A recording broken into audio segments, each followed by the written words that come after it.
Like, the guy is, in my opinion, he's a danger. How can you, as a father, make that statement and then still try to, like, fucking puff your chest out and talk like this? Like, you're a disgusting freak, okay? You're a danger to children, in my opinion, and you should be far away from them. You should be far away from interacting with any child. You should be far away from being a YouTube or Twitch streamer. That right, in my opinion, if I was running this platform, that is the one line you just don't cross, okay? But trust me when I say this, to all my haters that live and breathe social media with zero real life experience, I don't give a shit about it. Well, I have real life experience, you know, with the world. Am I a hater? No, I'm just really, really disappointed. I don't really have the energy to hate people. I'm just disgusted as a freak that this guy is. Finally, if you're comfortable with this entire statement and think I'm a piece of shit, that's fine, but I'm not going anywhere. Guy was literally talking about going on vacation, and sure, he might still be, but that's pretty much what it comes down to. So, yeah, not a good look, not a good situation. Now, I feel like in the last few days, the amount of people that have been defending this guy, you know, because they thought maybe the woke mob was after him for whatever reason. Bro, this is his own words. His own company ousted him. There was no mob. Like, the guy literally admitted, and I'm glad that he admitted it. I'm glad that he outright just said that he was speaking inappropriately in some cases, in certain cases, to a minor individual. So, you know, at the end of the day, this is just a gross thing to be doing. And there is no defense for this kind of behavior. And I firmly believe, like, as, you know, even on YouTube, like, this guy shouldn't even be streaming anywhere. Like, what is proven is if you are interacting in a negative fashion with anybody that is a minor, you are not to be trusted on any social media platform whatsoever. Now, last time we talked about this a day or two ago, I mentioned that this whole situation was weird because, you know, this got settled in court. Twitch paid out the remainder of the contract, which makes me kind of wonder if this had happened and Twitch had full understanding of this, why not just outright get involved with the law enforcement agencies? And sure, there's a minor involved, and maybe they didn't want to have the cops and they didn't want to have this whole like trial and traumatize a child. That absolutely makes sense the more I think about it. But to understand, I really feel like in the last 4 years, if this was common knowledge and understanding, you know, protecting a victim is one thing. But realistically, what Twitch did and what like this whole case did was actually protect, you know, in my opinion, a bad person. This guy got to be on YouTube and make millions of dollars and build an even bigger fan base and interact with God knows what else, right? Like maybe he was talking to another person that might have been a minor. We don't know. He admitted to this instance. And, you know, statistically, it's not always just the one incident, right? At least that's my personal perception. I have no, you know, I have no proof to say that this happened more than this one instance. But again, I don't trust this guy. And I think like for a lot of these court cases to be settled, I think ultimately they protected this guy for 4 years. This guy basically got to operate for 4 years until finally these NDAs started drying up and this whole situation just started getting leaked out. Now, I think that there's way more down the pipeline. I think by Saturday, by Sunday, this whole situation will become one of the biggest things in media, like gaming history. But, you know, ultimately I have a lot of questions for Twitch. I have a lot of questions for Amazon. If this situation played out the same way, if these inappropriate messages happened and a minor was exposed, how much guilt falls onto Twitch? And ultimately, like, there's got to be guilt that's shared between the platform holder keeping this silent, you know? I wonder why Twitch and Discord, you know, while they banned him at the time years ago, why this wasn't maybe relayed to other social media services, you know?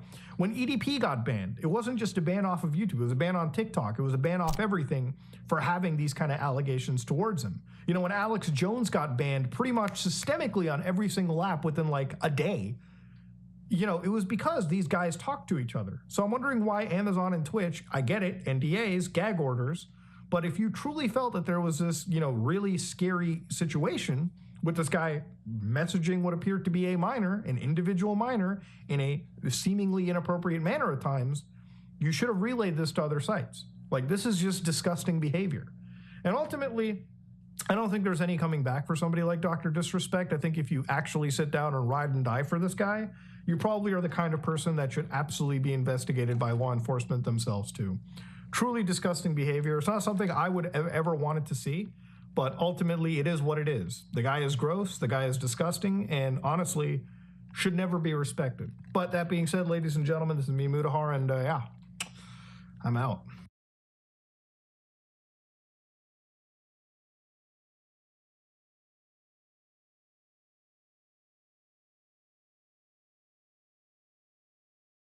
Now, okay, let's get started on this. Okay, let's get started on this. So, predict the Nick Merck's response.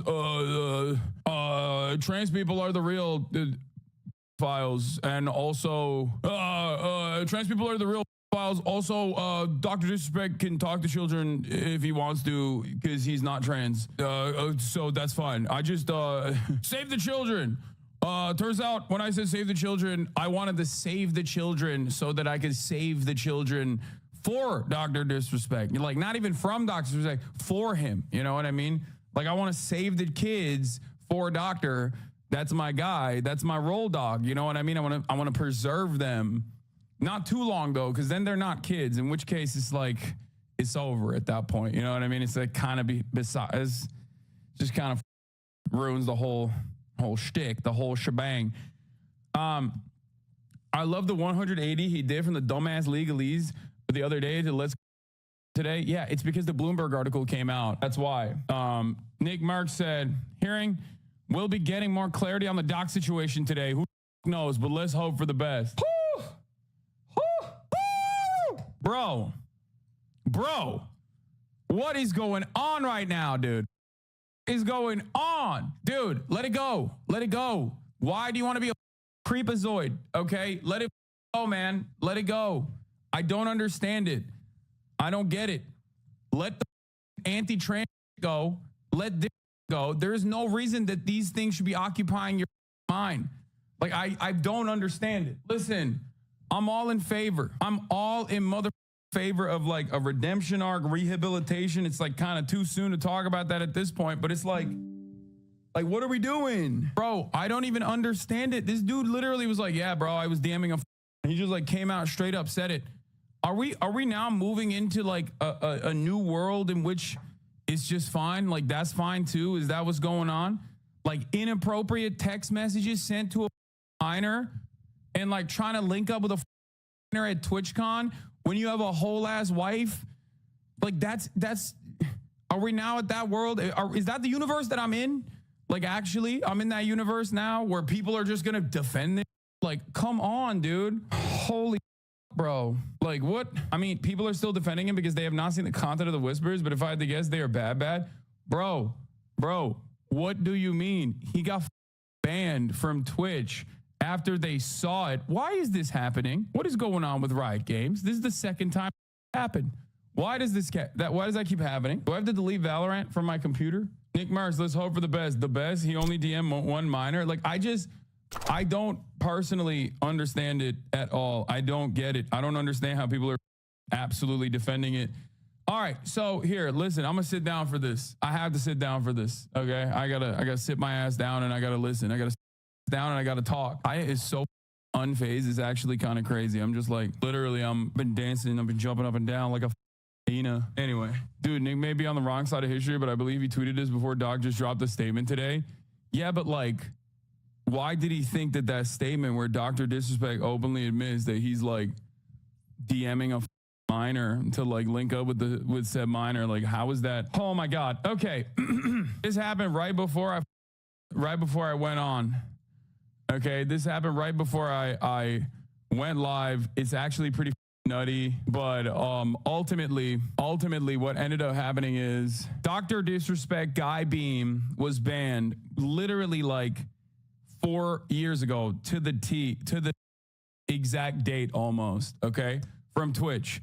I covered it. If you want to know the background of this whole story about like how we got here, who Dr. Disrespect is, like all of that I covered 2 days ago on my YouTube channel. I highly recommend you watch it. I basically gave like a thorough analysis of all the allegations. A former Twitch employee, username Evola at Twitter, posted like he got banned because he was texting minors on the Whispers product and, you know, guy and all of his defenders, which was crazy. Like, that was crazy. Out of nowhere, it just came out and people were just like, oh my God, it's talking about Dr. Disrespect, also known as Dr. Kid Inspect. So there was some back and forth, a little bit of speculation. A lot of people had gotten like secondhand accounts from Twitch workers and things like that, but no like firsthand primary sources, enough evidence, enough direct, formative tangible, like something you could put your hands on style evidence that you could come out with a story. Like real journalists try to cover the story, right? And anyway, the final update from that is that yesterday, Dr. Disrespect got a text message from his gaming company. I covered that yesterday, but he got a text message from his gaming company called Midnight Studios. They had an NFT game. It was like a little bit of a game, but whatever, that they were dropping him. And he got that text message literally on stream. And you can watch him like go through that. You can watch him go through the motions of being like, oh my God, my life is crashing right before my eyes. This gaming company was going to be my fallback. If, you know, the streaming stuff falls apart, like I got the gaming. And like Elden Ring boss music is playing in the ground, and he's just like, yeah, I think I'm gonna quit. I'm gonna quit, you know, and then I'm gonna move to Costa Rica, which we then found out Costa Rica's age of consent is like 15, which is pretty crazy. Anyway, it's the lowest in NA. That was a fun little journey that we figured out a bunch of that stuff. But yeah, he's like, oh, I'm gonna go on a vacation. I'm gonna extend that vacation. Yada, yada, yada. Here's the thing. Even at that point, it's very, very suspicious, right? It's very suspicious. Dr. Disrespect's fans are like defending him and things of that nature, right? But there's still no evidence. And then Slasher told me that there was an article coming out. I couldn't reveal it because I didn't want to scoop the person, scoop the journo who did the work. Cecilia wrote for Bloomberg. She came out with the Bloomberg article. Cecilia D'Anastasio wrote this entire article in her report, very carefully worded. YouTuber Dr. Disrespect was allegedly kicked off Twitch for messaging a minor. Dude, what is happening? Allegedly messaging a minor gamer whose real name is Guy Beam says he did nothing wrong. Guy Beam, known online as Dr. Disrespect, is one of the top YouTube video game celebrities. So he was banned 4 years ago. You already know this stuff. Reasons for his banishment from Twitch were never given, but 3 people with knowledge of the matter said Beam was removed because he exchanged explicit messages with a minor through the service's direct chat feature. He also asked a minor about her plans at the TwitchCon convention, according to 2 of the people who asked not to be identified discussing such a sensitive matter. A complaint was later filed with Twitch through its reporting system, the 2 said. The allegations were first posted to social media by former Twitch employee Cody Connors. Post has since gone viral. The Verge also reported on the reason of his removal, citing another source it didn't identify. Okay, Cecilia posted nothing new. She just reposted everything that was already out and tried to present it as new. Here's the thing, okay? Here's the thing that you guys don't know that I know. News reporters, when they write articles, there is a standard that they have to abide by. This is not Dick Cerdo. This is not someone going on live stream fails, browsing the live stream fails Reddit, and then like copy pasting commentary from the editors. This is a person who's a real journalist at a real publication. A lot of you guys, I think, have this attitude about mainstream media, which is understandable. It's born out of like the shitty reporting that mainstream media regularly does on you know, Israel, Palestine, for example. So you think like, oh no, this person didn't bring in anything new. No, when they say I 3 sources, that is massive, because originally it was just Cody. It was 1 source. The Verge now has 2 sources. The second source is unidentified. Cecilia has 3 sources and maybe even has additional documentation, probably, because you do not upload a story like this because you would get hit with the fattest libel charge that would have your head spinning so goddamn fast. There's also different levels of sourcing. There's primary sources, there's actual documentation. You might not actually leak the documentation here, but you might have the documentation. This is very important. Now, when Bloomberg writes this article, of course, it goes into a different sphere. It is no longer a Reddit conversation. It's no longer a Twitter conversation. It's no longer a Twitch conversation. This is in the news wire. When this is in the news wire, your dad might be hearing about this, okay? The executives are going to be hearing about it. CAA executives are going to be hearing about this. Marketing managers are going to be hearing about this. And that is precisely the reason why, in the eve of this article coming out, Dr. Disrespect did something that I always find very strange. Seemingly, it has worked out well for him thus far. There's a lot of people defending him. He came out and he admitted it. To get ahead of the story, he came out and was like, that's right, baby. I was texting minors, dude, and inappropriately too. Don't call me. Wow, how dare you? Social media's gone out of control. And it's like, bro, what do you mean? You just said you were DMing minors inappropriately and trying to link up with them. What are you saying? You were like 38 back then. You're 42 now. What do you mean, big dog? What are we talking about even? I'm the real victim in all of this. Is not an attitude that you can have in this situation. Okay, you said a minor, not minors. I am going to lose my mind if the Dr. Disrespect Defense Brigade is now literally trying to get through the individual minutia. Sorry, he said a minor, not minors. Okay, that is crazy, brother. That is actually crazy. I mean, dude, listen, if you're over age, that dick, he's not gonna ride it, okay? I don't know why you're riding it, but he don't want you riding it. Even worse than you could ever imagine. I think the key issue for me is, did Doc know it was a minor at the beginning or the end of the conversation? Did the conversation end or change tone after he found out? Or was it Twitch knew the true age and he never knew? These details matter. Bro, what is happening, dude? He is a 38-year-old man at this point, DMing minors the link up at TwitchCon, which he, by the way, famously cheated on his wife on at TwitchCon. Bro, what is happening? These people literally are like, oh, you paint your nails? You're a homosexual groomer. Like I get hit with the groomer because I'm pro-gay. I'm not even gay. I'm pro-queer. People are like, dude, you're a pedophile, dude. And then there's like a whole dying-the-wool that's like texting minors as a 38-year-old man. And they're like, hold on. Make me bust out the laminated Romeo and Juliet cards up in the... Dude, you don't even know this. The Transformers, dog. I will bust out the laminated age of consent law Romeo and Juliet cards, dude. Where is it? Where is it? For those of you who don't know, do we have the video? Oh, here it is. Thank you. How old are you? 20. She's a 17-year-old girl. What's crazy about this is that he's 20. Dr. Disrespect is 38. I just called the cops on you because this is illegal. She's a minor. Statute 2705-3.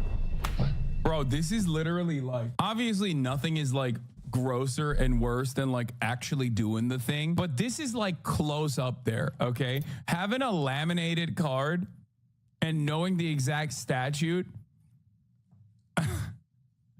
like that right there. I mean, obviously the other thing is much worse, like doing the statutory thing is like significantly worse, but like this is like a close second. You know what I mean? What's happening? Oh my Lord. Is this real or AI? Bro, this is literally a real part, a whole ass part, dude. That's actually shocking. Confirming messaging a minor that's inappropriately, but saying there wasn't any real intent is almost verbatim what people used to say to Chris Hansen. He is like, I don't understand what's going on in the minds of people who are like looking at the situation. So anyway, let's get to it. Okay. Dr. Disrespect comes out after the Bloomberg article that we just looked at and just straight up says it. Okay. He says it and then he deletes it. He says it and he deletes it. He says it and then he says it again. Now let's start with the OG one. Okay. That's 48 minutes ago. He just came out hot. Okay. He came out hot. He came out swinging. He put that out there. He was like, that's my shit, dog. Okay. Let me tell you. Here's what's up. The Twitch ban. Okay, here, let me put some music on for this, bro. Hold on. The Twitch ban. Hello. I'd like to make a quick statement. Let's cut. As you know, there's no filter with me. I've always been upfront and real with you guys on anything that I can be upfront about. And I'm always willing to accept responsibility. Which is why I'm here now. First and foremost, I do want to apologize to everyone in my community, as well as those close to me, my team, and everyone at Midnight Society Game Studio. A lot of people have been left in the dark about what happened yesterday with Midnight Society and I, And we made the painful decision collectively to have me step down. Those text messages didn't look like he was collectively doing that decision making. It seemed like it came in hot while he was streaming, but I mean, what do I know? Okay, maybe collectively they made that. Okay. Anyway, let's continue. Our team is full of incredibly talented and good people that have high career ambitions and families, and I never want to jeopardize the culture we have carefully crafted. Also, apologizing first and foremost to the fans is nasty work, bro. Apologize to the minors you predated on, or the singular minor if there's only one minor. What is happening here? Anyway, no apology to the, very young person who is not of age that I was. Okay, let's continue. Let's just, I'm getting sidetracked. Everyone has been wanting to know why I was banned from Twitch, but for reasons outside of my control, I was not allowed to say anything for the past several years.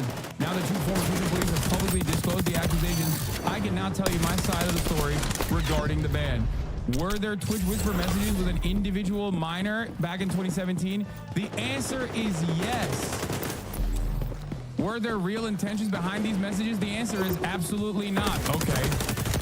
These were casual, mutual conversations that sometimes lean too much in the direction of being inappropriate, but nothing more. Nothing illegal happened. No pictures were shared. No crimes were committed. I never even met the individual. I went through a lengthy arbitration regarding a civil dispute with Twitch, and that case was resolved by a settlement. Let me be clear, it was not a criminal case against me, and no criminal charges have ever been brought against me. Well, the legal system is always infallible, especially when it comes to issues solved, especially when it comes to famous people. Famous people noticeably never get away. This is literally, I'm sorry, bro. This is, Drake is not a name you'll see on no offender list type dude. Okay, this is, Drake is not a name no sex offender. That's crazy. He just Dr. Drizzy over here, just straight up. No wrongdoing, no criminal complaints. Okay, let me tell you something. Let me tell you, no wrongdoing whatsoever. Okay, infallible. Okay. Now, from a moral standpoint, I'll absolutely take responsibility. He said, hey, he's based. He said, legality is one thing, but morality, that's what matters. And I like that. I like that he said that. Now, of course, he's saying that, but I don't know if he actually is saying it with his chest, okay? He said morality is more important than legality, okay? Asmund defending, bro. Oh, my Lord, dude. Battle lines are drawn, baby. Don't do it, Asmund Gold. Don't do it, okay? That's on me. That's on me as an adult, a husband, and a father. It should have never happened. I get it. I'm not perfect, and I'll own my shit. This was stupid. Now, with all this said, don't get it mistaken. I've seen all the remarks and labels being thrown around so loosely. Social media is a destruction zone. It's called ephebophilia. Actually, it's called ephebophilia, okay? There's a big distinction here. Now, hold on a minute. It's a different type of underage person, okay? It's not a baby. Anyway, let's continue. I'm no predator or pedophile.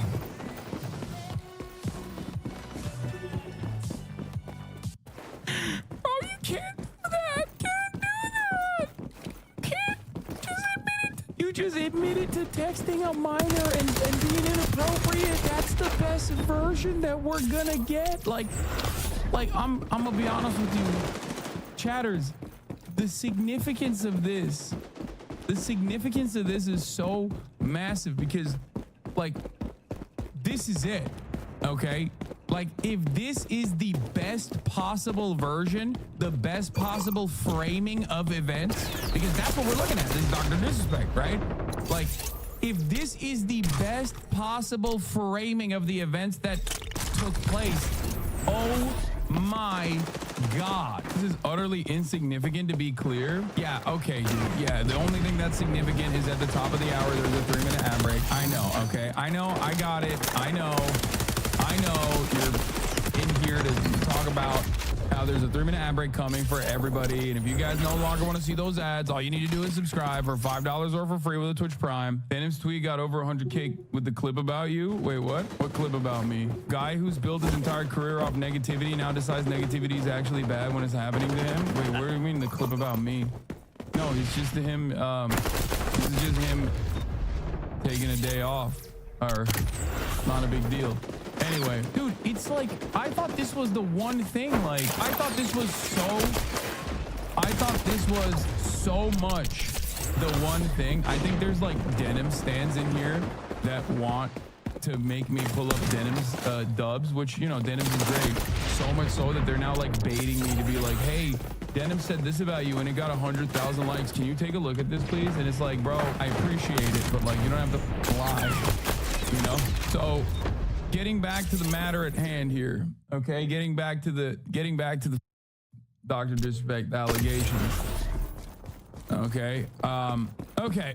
I mean, he dropped this hammer at 11 a.m. Pacific time, by the way, like right as I was going live. It's crazy. I mean, he just kind of dropped this. So he edited the tweet multiple times, and we'll cover that in a second. But yeah, he says, from a moral standpoint, I take responsibility. Now, with all this said, don't get it taken. I've seen all the remarks and labels being thrown around. Are you kidding me? Anyone that truly knows me knows where I stand on those things, those types of people. Yeah. I think he means just like gay people in general. He's like, whoa, whoa, whoa, whoa, whoa, whoa, whoa, whoa, whoa. Okay, I will admit any day of the week that I tried to text inappropriately a minor, but do not call me gay. Those are the real files. Okay, he's like, whoa, whoa. File. I thought that's what we called queer people. What's going on? The helicopter people. You know what I'm saying? Or chill. Nah, not me. I just, you know, sometimes inappropriately text minors and try to meet up with them. Also, here's the studio head at, what is this?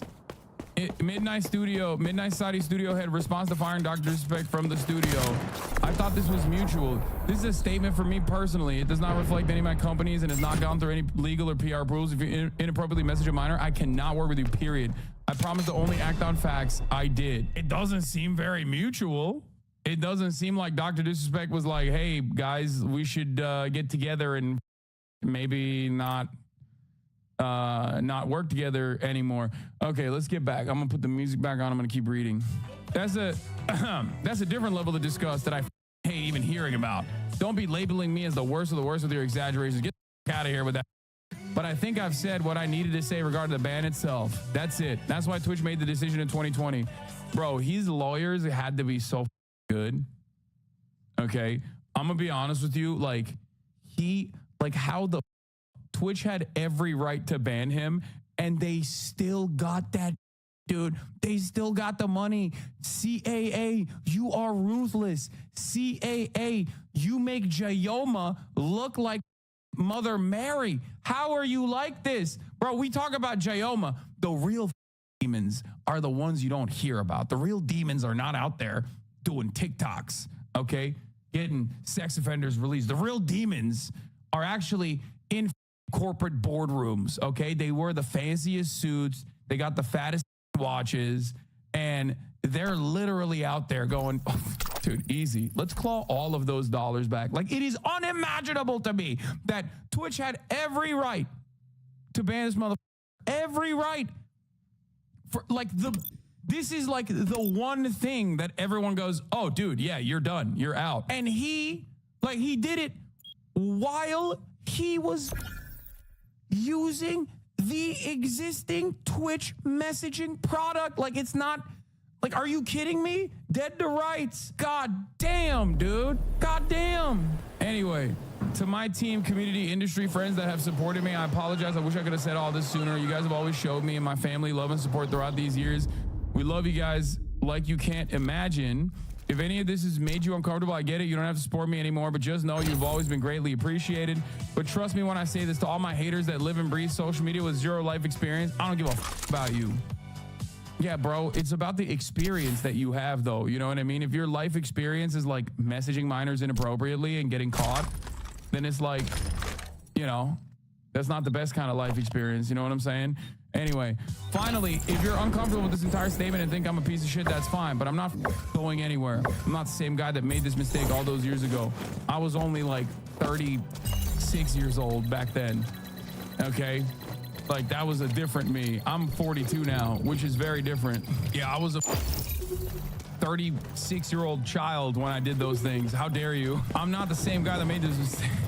I'm taking an extended vacation with my family as mentioned on stream, and I'm coming back with a heavy weight off my shoulders. They want me to disappear. Yep, right.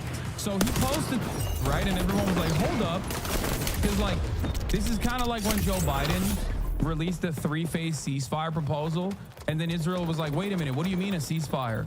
Because everyone was like, oh, great, there's a ceasefire. When you put this entire document forward, people are just gonna lock in at this, okay? Were there Twitch whispers messaging with an individual minor back in 2017? The answer is yes. What do you, the rest of it is just nothing, okay? Like, ain't nobody gives a... That's the thing that you just admitted that people wanted to know. It's crazy. Like, the rest of it is just, you know, the rest of it is just seasoning, okay? And it's just wild to me. Slasher says, would you look at that? Slasher, listen, you better get your ass in this chat right now. You're not in this chat. You don't come in here and post in the chat salaciously, okay? This is your moment of vindication. It's your moment of like literally coming. This is your comeback. You could just literally, this is your goddamn opportunity to be like, hey guys, remember when everyone made fun of me in this community? Well, not this specific community, even though we engaged in it a little bit as well, to be fair. But you know, the entire Twitch community was like, oh yeah, I got the dog disrespect is done, and not just on Twitch. Now this is an opportunity for you to lay down fat rope. Also apologizing to everyone and their uncle, but not the victim. Yeah, bro. I mean, yeah, I was with you until that. So anyway, as I was saying, I didn't successfully rob the bank, so I'm not a bank robber vibe to it. I mean, that's the classic, like, yeah, no, that is the classic, like, oops, I got caught before I got caught in the act, so it's not as bad. No, it's still bad. There's a reason why it's literally not cool. Young Jeffers, I like dogging his content, but unless you were lied to about their age, which I feel like would be mentioned, I don't see how these were casual mutual conversations that sometimes lean too much in the direction of being inappropriate. Helps your case, man. The quartering goes in, of course, and says firm handshakes, because obviously, oh, someone said Kai unfollowed him. Yeah, this is what took Kai, this is what it took for Kai to unfollow Dr. Disrespect. Kai unfollowed me because I yelled about, anyway, whatever. Kai unfollowed me because I yelled about, I forget who it was, like someone calling me a snitch because like they were talking to Aiden Ross. Don't take much. He said firm handshakes, people are eating up. People are eating his ass in the replies. Bro admits to messaging someone underage in a sexual way and you shake his hand with the man sending inappropriate messages to minors. Nah, when you got the how to hide your CB quartering on your side is over. A right where you're standing proudly in support of, probably seen that coming. Oh my lord. Bro admits to messaging a child and you say firm handshake. It's like these people are so transparent, dude. They're so transparent. It's just straight up like, no, this is my guy. This is my guy. Like that's, he is like a valuable ally. And so, you know, there's no, like I'm defending him. I'm riding with him. Activision pushing water bongs, marijuana, get high level drugs, $100 camos on gamers. They removed Nick Merck's skin for him saying leave the kids alone. Activision is run by a bunch of idiots, biggest suit and tie phonies in the industry. Yeah, this was yet another moment of vindication. If you guys remember, you know, this was like the whole Nick Merck saga. Never forget that. Oh, Reed Slime's answer sounds like a big issue that that demands a lot of your personal information. Maybe not enough to stop playing it though. Anyway, so what is this? It's just a convo, no different from the 30-year-old streamer talking to 16-year-old streamer streaming games. Unless the convo gets leaked, it's all speculation. Bro, are you insane? There's a massive difference, dude. What? Like there is an unimaginable there's loads of difference. These people are just like, bro, it's just a conversation. What do you mean? It's like thinking that a teacher educating an entire class full of minors is the same because it's a random adult. It's a random adult having a conversation with a minor. It's like, bro, he admitted it was inappropriate. That is the nicest way that you will hear this story. It is from his own mouth.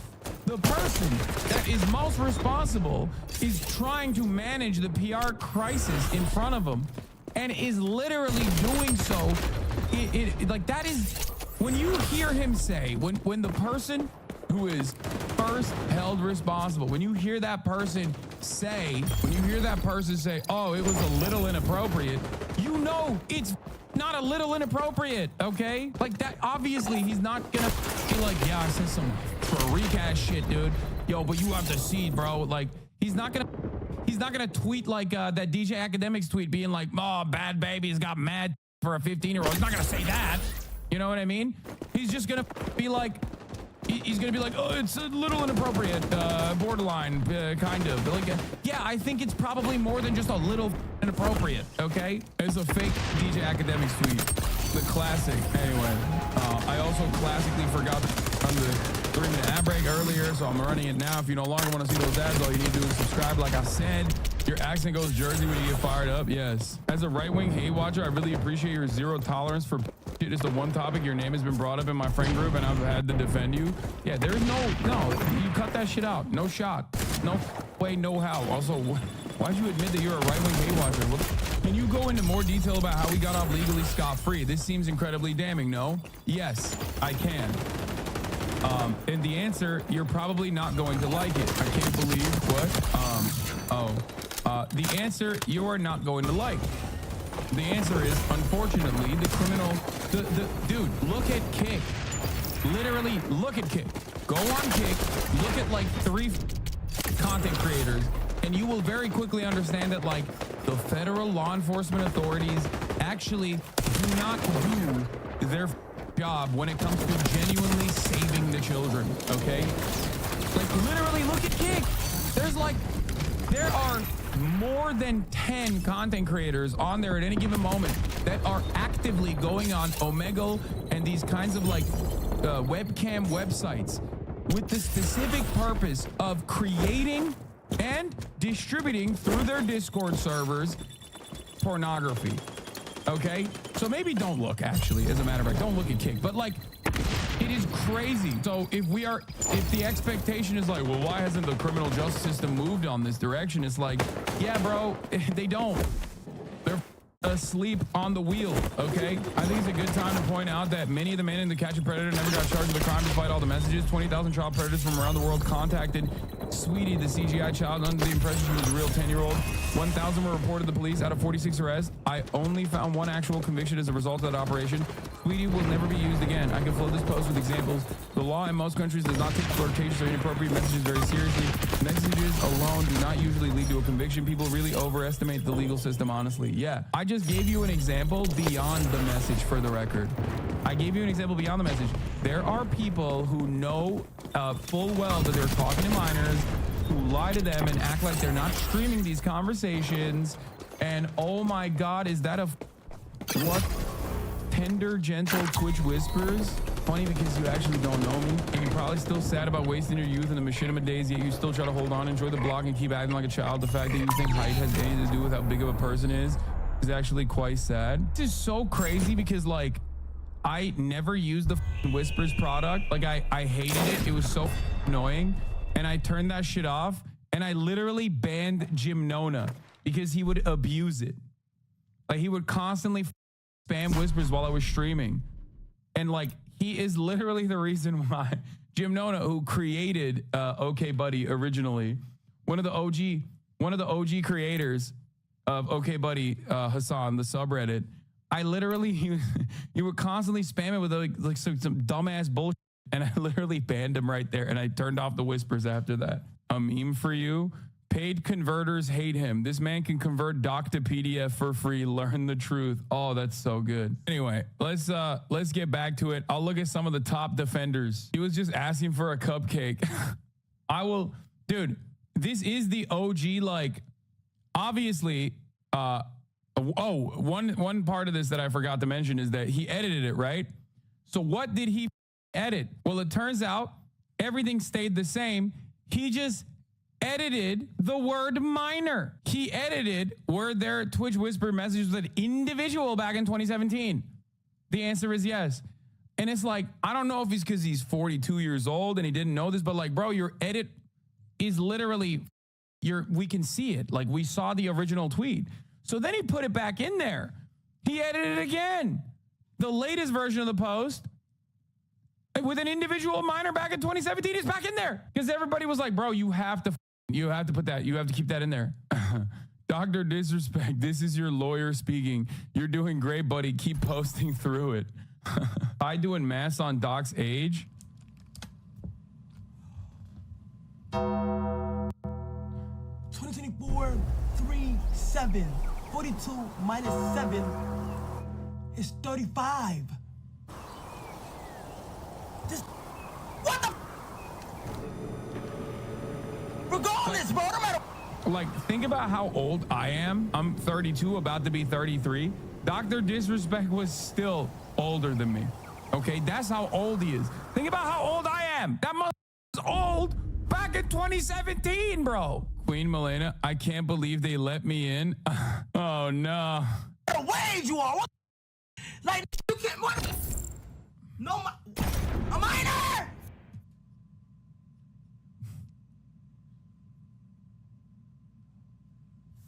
Hold on. Were the real intentions behind these messages the answer is absolutely not.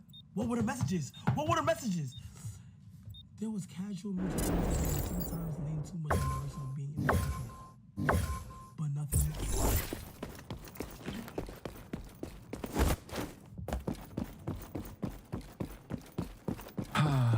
Drake and Dr. Disrespect can be buddies now, bro. He should have taken that kid contract. That kid contract just doubled after this. This information has doubled the kid contract. Asmongold is riding Doc so hard. Is he actually, or are you guys just watching him take the centrist stance on it specifically, and then have? I mean, I don't think he would be. I think that's insane. Like, I'm sure he's probably says that comes across. I'm sure he's probably says as like come across a little odd, you know, and then you just take what that somebody's saying like that and like try to make them sound like they're like a weird something like that. Except you. Okay. Bro, he literally said he inappropriately texted minors. There's no way to frame this. This is literally the most positive framing on this issue. If the most positive framing on the issue from the actual person who did the predation is, yeah, it was a little inappropriate, it's a lot inappropriate, okay? You just have to understand. I wanna mention this once again, okay? Except me. We had a conversation about this last night. I said after the truth was out, I would tell you what my real opinion was. You're going to get my opinion right now. I said from the very beginning, I think Doc did know the reason, and he didn't want to say because it would make him look bad. I've been saying this for years. I was right. You're speculating for the worst, though, without seeing the actual convo? Bro, he got banned off the platform. There's actual journalists who have written articles on it now, which means that there's more primary sources. And beyond that, he admitted personally to texting minors inappropriately. Now, let me ask you something. Okay? He is doing the Chris Hansen file defense, by the way, because when a file gets caught, right, by Chris Hansen, or when EDP got caught, what do they say? They don't go, yeah, I was trying to get up in that I was trying to get all up in that minor. They don't say that. They don't admit that. Of course, they literally go, yeah, I wasn't trying to do nothing, actually. I didn't realize it was inappropriate. Maybe it was a little inappropriate. I just wanted some cupcakes, okay? Like, there is never a moment where a file will get caught by Chris Hansen and go, yeah, I did. I really want that shit. I want it real bad. They don't do that, okay? So, of course, what is going on, if you were to take it at face value, if you were to take what Dr. Disrespect said at face value, okay, then even then, it just doesn't pass the smell test. It's bad. He's saying, he said some inappropriate things to a minor. That's crazy, okay? That's crazy. So, yeah, of course I'm going to think that it's significantly worse because that's the guy who is like the accusations are directed at. Have you guys ever seen a person being accused of like this that they actually did go, yeah, I did awesome? No, of course he's not going to say that. He's not going to give you the actual nitty gritty. His own company let him go. Twitch let him go. Discord unpartnered him at the time. You're out of your mind, dude, if you think that this is not like genuinely up. Like, obviously the expectation is that, yeah, it's significantly worse because this is defense. This is PR. You can't even take this shit at face value, and you turn around and go, oh man, like this looks bad even at face value. And Charlie is completely correct with this take. He said, holy shit, that's actually shocking. Confirming messaging a minor inappropriately, but saying there wasn't any real intent is almost verbatim what people used to say to Chris Hansen. He is, and by the way, this is an indication that the normie vote is swinging wildly in the other direction. So no matter how much people try to defend Dr. Disrespect right now, it's over. Imagine creating a fake award show to give your best friends credit for something they're not even close to competing in. Imagine flirting with a minor. Oh, cook his ass, cutie. Bro, I'm sorry, but me and my team is on top every time, okay? That's just all I'm going to say. For the record, if the argument now is like, well, did Dr. Disrespect know that she was a minor? Guess what, dude? Guess what? Do you think he would not have mentioned that in this conversation? That's the number one thing you say. In that situation, you go, dude, it was really up. I found out she was a minor. I stopped talking. That's what you say. Is he the dumbest person on the planet if that is literally what happened and he's like just forgetful? What are you guys thinking? Like, what are we thinking here? What is happening? Honest to God, like this guy straight up is like openly admitting it, saying it, and you know when the party involved that is the allegations are directed to is personally admitting it, you know that shit is bad. It's so much worse. Why are you like this, bro? Me? What am I? Y'all are insane, okay? Y'all are insane. Yesterday, obviously I discussed it with a lot of people. I told them that I thought it was almost for sure true. I totally believed it. And in fact, I thought it was probably going to be worse than what was led on. I don't get it. Why are you guys saying he's like defending Dr. Disrespect? Also, apparently Ninja had a very normal take about this because even Ninja is not so insane that he sees the situation and goes, yeah, that's crazy. I just want to touch on some things lately, guys. Obviously, there's been a lot of drama that's been going on, not involving me, but you guys know what I'm talking about.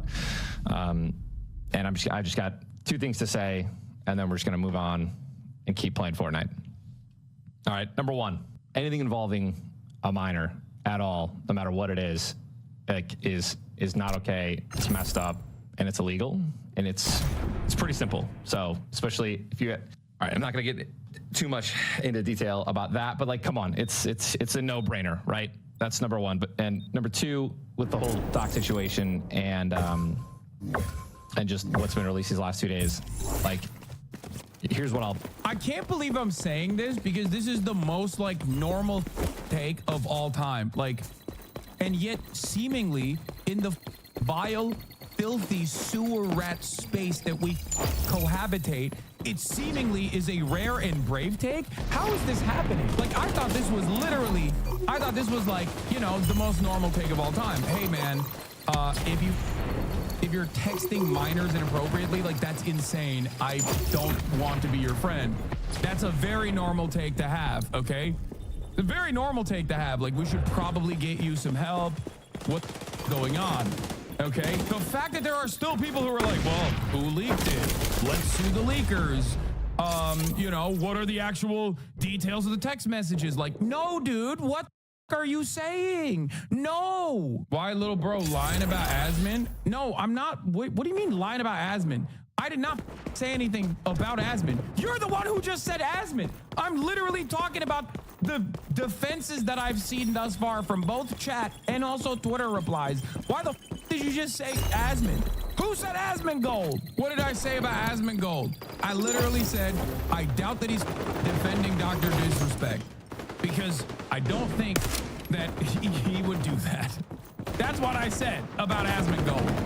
And the clip you guys sent me in supposedly defending Dr. Disrespect wasn't defending Dr. Disrespect. So what's happening here? Anti-drama big clip. Well, I'm not defending the status. Yeah, there you go. Drama drama baiters both in my chat and in every other chat spend every waking moment trying to figure out ways. Just clip my reaction. I said at maximum, he's probably not defending him and is saying like some things that are centrist adjacent that is making you guys go crazy so that you can clip it and go, he's defending him. What is this? Streamers from the USA in May. I Show Speed, Dr. Disrespect, Tim the Tap Man, Valkyrie, Ludwig Hawker. Oh no. Oh no. Oh no, dude. Bro, Hassan pre-site Abi deflecting drama before it unfolds. I did, but it doesn't matter because the mother will eat good. They'll just lie and be like, Hassan is saying you're defending Dr. Disrespect or some shit. Okay? Anyway, let's get back to it. Focus on the matter at hand. Okay. Where were we? Where was I was watching Ninja. I'll point out for now. And that is, if you guys don't know, Midnight Society, which is the game that Doc helped build, right, and create. He was a part of the company. Did their own investigative research behind the scenes, right, and found enough, right, found enough evidence to let him go from the company, right? Not administrative leave, not we'll address this later. Like, let him go after doing their own research, right? And after doing their own internal investigation behind the scenes. So, like, if that's not enough, right, evidence or enough to, like, they found something is what I'm trying to say, okay? Now, let's, like, I've seen a bunch of clips out there. I've seen a bunch of stuff from XQC. Like you said, apparently there's more stuff coming out. So until then, it's only been 2 days into the situation, so let's just wait until we see more. But like, that's all I have to say. Yeah, saying I didn't do anything illegal or like there was no wrongdoing. I mean, a lawsuit. Dude. Come on, dude. Come on. Ninja is 100% correct on this. I mean, this is like a universal principle, I think, that many of us share. I hope that like when there's someone who's like texting minors and they're caught texting minors, it's game over. Like, what are we doing? What the heck are we doing? Like, if you're texting a minor inappropriately, and it's not like, it's not, you know, the normal circumstances in which you would be talking as a grown adult to a minor, like a teacher, or, I don't know, like Wantep comes in this chat every now and then. I think he's over 18 now. Like, outside of those circumstances, it's like, if you're whispering and openly admitting that you're DMing a minor inappropriately is game over. It's done. Like, what are we talking about? Dude, at the end of the day, not a lawsuit, but a settlement, right? Because it talks about a settlement. A settlement, no matter what it looks like publicly, it usually means someone did something, right? Or there was some truth to enough truth, right? You settle to cover things up. You settle to not let things get out there.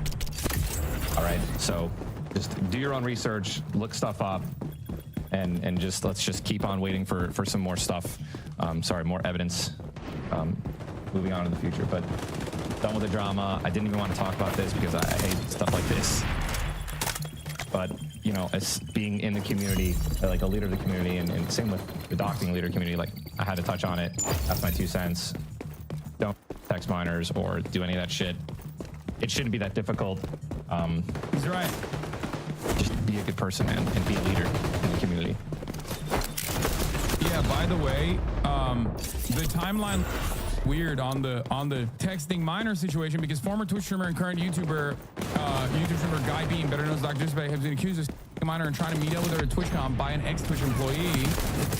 TwitchCon, October 20th, 2020, October 22nd, 2017, December 15, 2017.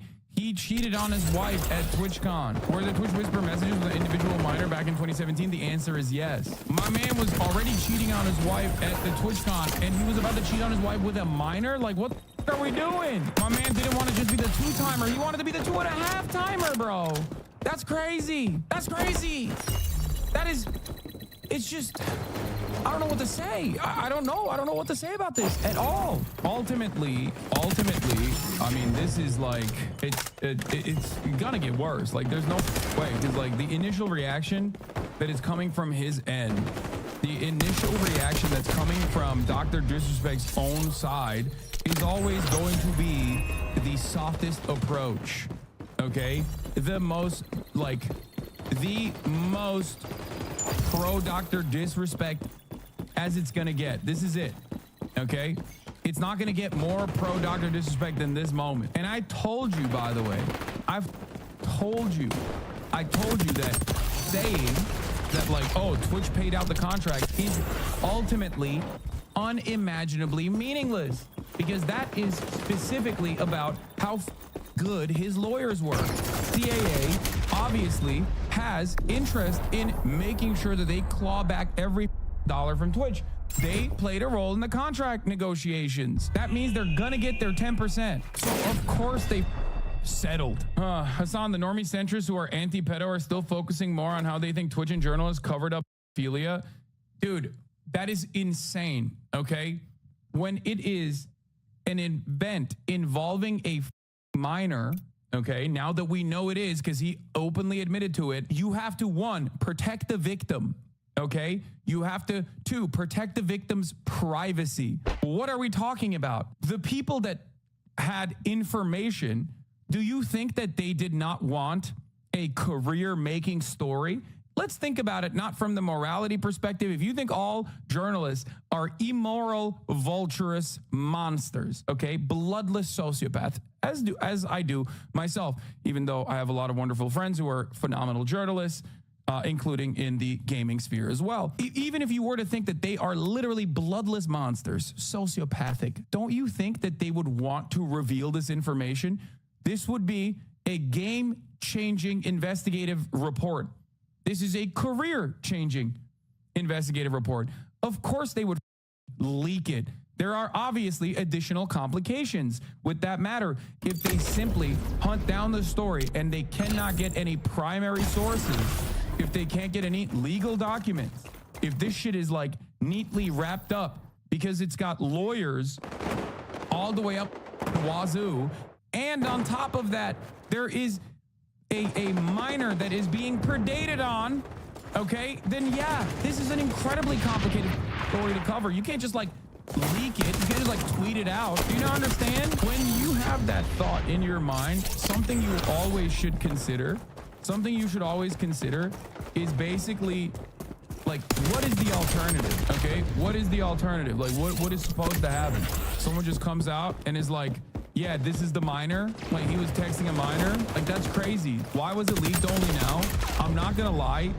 It could potentially be, I don't know how airtight NDAs are, but it could be that the NDA ended because it came out right around the time, like, I don't know, I'm gonna look this up real quick, but I genuinely don't know. California NDA length, are non-disclosure agreements enforceable in NDA? The duration of an NDA can vary, but it usually lasts as long as the information remains confidential and continues to provide competitive value to the business. Okay, but that's like proprietary information, which may have broken since it was 2 employees that said it first. No, they were not. They were former employees. I actually don't know. I actually genuinely don't know. I don't know like what caused Cody to come out and say it. And I do think that personally, is it in the Bloomberg article? No. The penalty for the NDA may not be as great when they are no longer employed and they might not care beyond that. Yeah, that's what I'm saying. The question I have is, why didn't they, if this happened in 2017, why did he get banned in 2020? That's what I don't understand. That is the only part of this conversation that I find confusing personally. Is like, they were like, yeah, he was sexting inappropriate DMs. It happened in 2020. No, the minor, the DMs, the whispers happened in 2017. Who even found the DMs in the first place? I believe they were reported. I believe that they were reported and they acted on it. But maybe the DMs were reported in 2020 at a later date, whereas like the DMs actually happened in 2017. How does his private DMs get reported on? No, reported isn't like the person reported it to Twitch. Like they said abuse. 2020 also was the big Me Too crackdown on Twitch. There were a lot of Twitch streamers that were obviously banned permanently. during 2024, both allegations and, like, you know, literal police reports as well for some. So that is part of the reason why it could have been reported at that point. Like, someone went, yeah, I remember, like, him DMing me and trying to be one over the minor, and then just, like, going in and reporting it in the Whispers product, because that kind of stuff happens all the time. That's why you see, like, this kind of, like, allegations come out in waves, because a lot of other victims will be like, wait, what? Like, that happened to me as well. And many people will look to that and go, well, you know, you had your time, but that's not how that works. That statement summarized, I had inappropriate contact with a minor, but it was legal in the eyes of the law. It wasn't even that big of a deal. Plus, I'm just a guy. I'm taking a pilgrimage with my family. Haters plus ratio. No, it's not even that. He just straight up said, like, it was inappropriate. Real quick, fast clip. It's bad to do this. It's obviously bad. Everybody knows it's bad. Even if she was 18, it's still bad. Why is it bad? Because you're married, you have a wife and kids. It's obviously bad.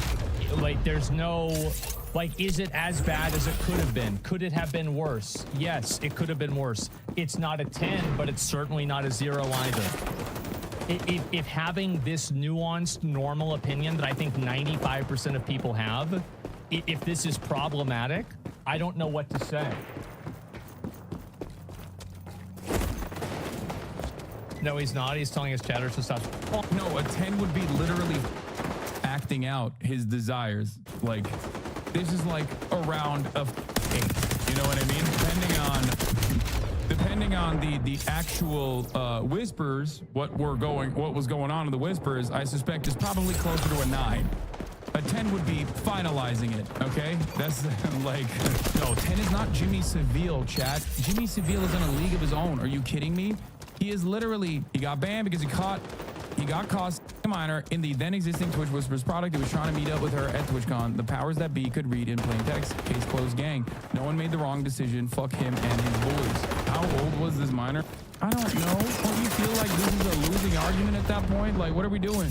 Like, what level of philia are we on is crazy. Brother, this isn't a situation where, like, you have a, you know, person who is, like, freshly 18 or 19 that was dating someone 2 years younger than them, okay, in high school. This is a 35-year-old at the time, 35-year-old man DMing a fan who is underage, okay? There is no planet where that is appropriate, justifiable. There's just not, no, okay? He was a married 35-year-old. I think he had a child at that point. I don't know. I'm not exactly sure.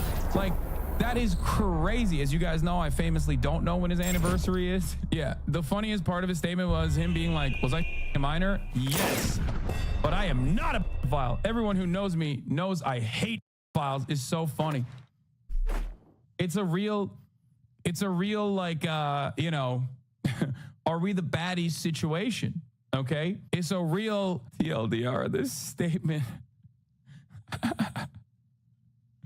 No, haven't been keeping up with you as much, but I noticed all the guys who openly hate on you always end up involving things like this. Yeah, I know. I don't know why. I genuinely don't understand it. I genuinely don't know. But having said that, dude, literally always, okay? I don't know what it is, but every single time I have a disagreement with a person, it gets completely out of control. I try to salvage the situation. I try to be as amicable as possible. Then they go on their journey of being like super right-wing. For Dr. Disrespect, he was already there before I knew anything about him. He was already there. He was talking about like David Icke and shit, which is, David Icke is, for those of you who do not know, David Icke is a very famous, like, OG anti-Semitic conspiracy theorist. But like, I don't know what it is, but every single time I have this kind of disagreement, you got people that are either A, directly doing like philia, doing sexual assault or philia on top of like straight up sexual assault. Some of them turn out to be Nazis.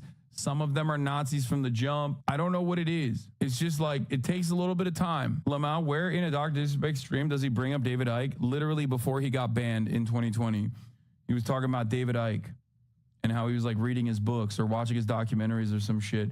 Yeah, sometimes they find like weird, sometimes their tax folder gets leaked and there's like weird goblin porn on there. Forgot about the anniversary drama shit, lol. I think anyone apologizes to you for that? No, I don't think Nick is going to turn around and be like, yeah, this is actually up.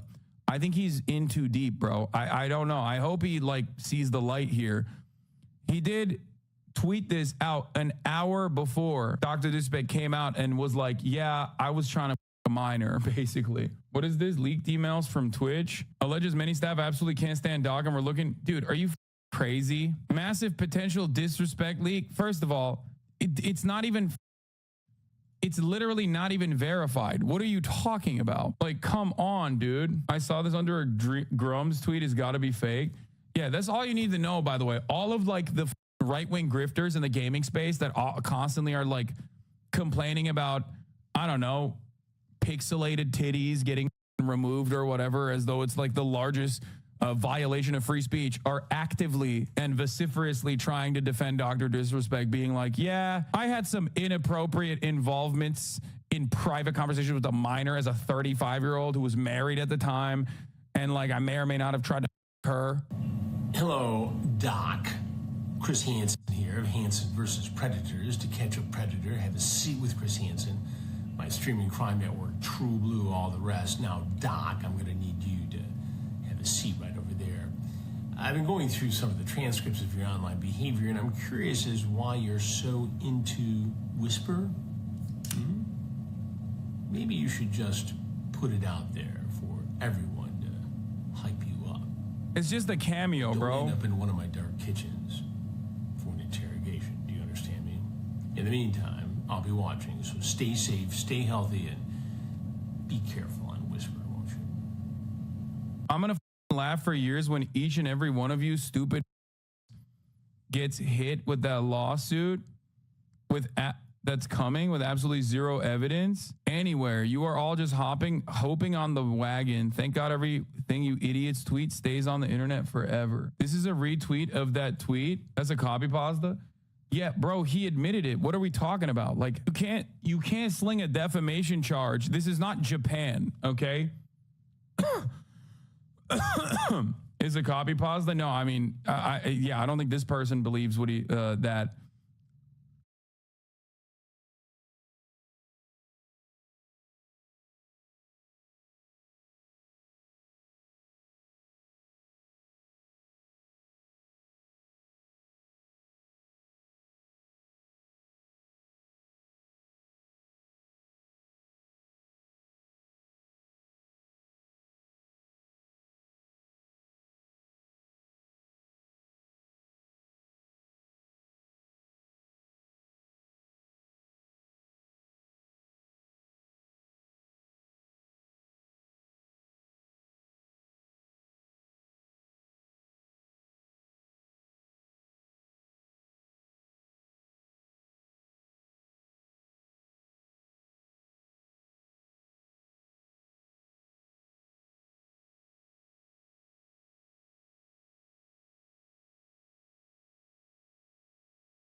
Wings wants to do it too. He wants to like. Yeah, you want to hear what happened to me?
You guys remember that medicine man Ryan?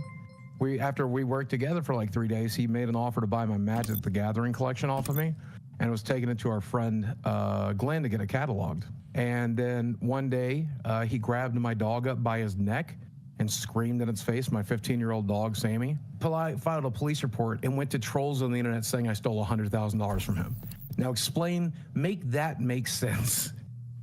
Somehow Boogie is always capable of making any situation about himself. Keemstar comes onto the live stream and wants to talk about Wings not showing up, Wings not doing this, Wings quitting that, etc. And Boogie's like, whoa. You want to hear what's been going on in my life? You want to know what's up with me? Because I know that's what all the fans want to hear. You know, saturated content, he's sitting over there. He wants to make a video about me, so I might as well mention that I tried to sell my magic cards to my shaman, and in a drug-induced rage, he lifted up my dog and yelled at it in its face, and I banished him to the Shadow Realm, or whatever the equivalent is in Magic the Gathering.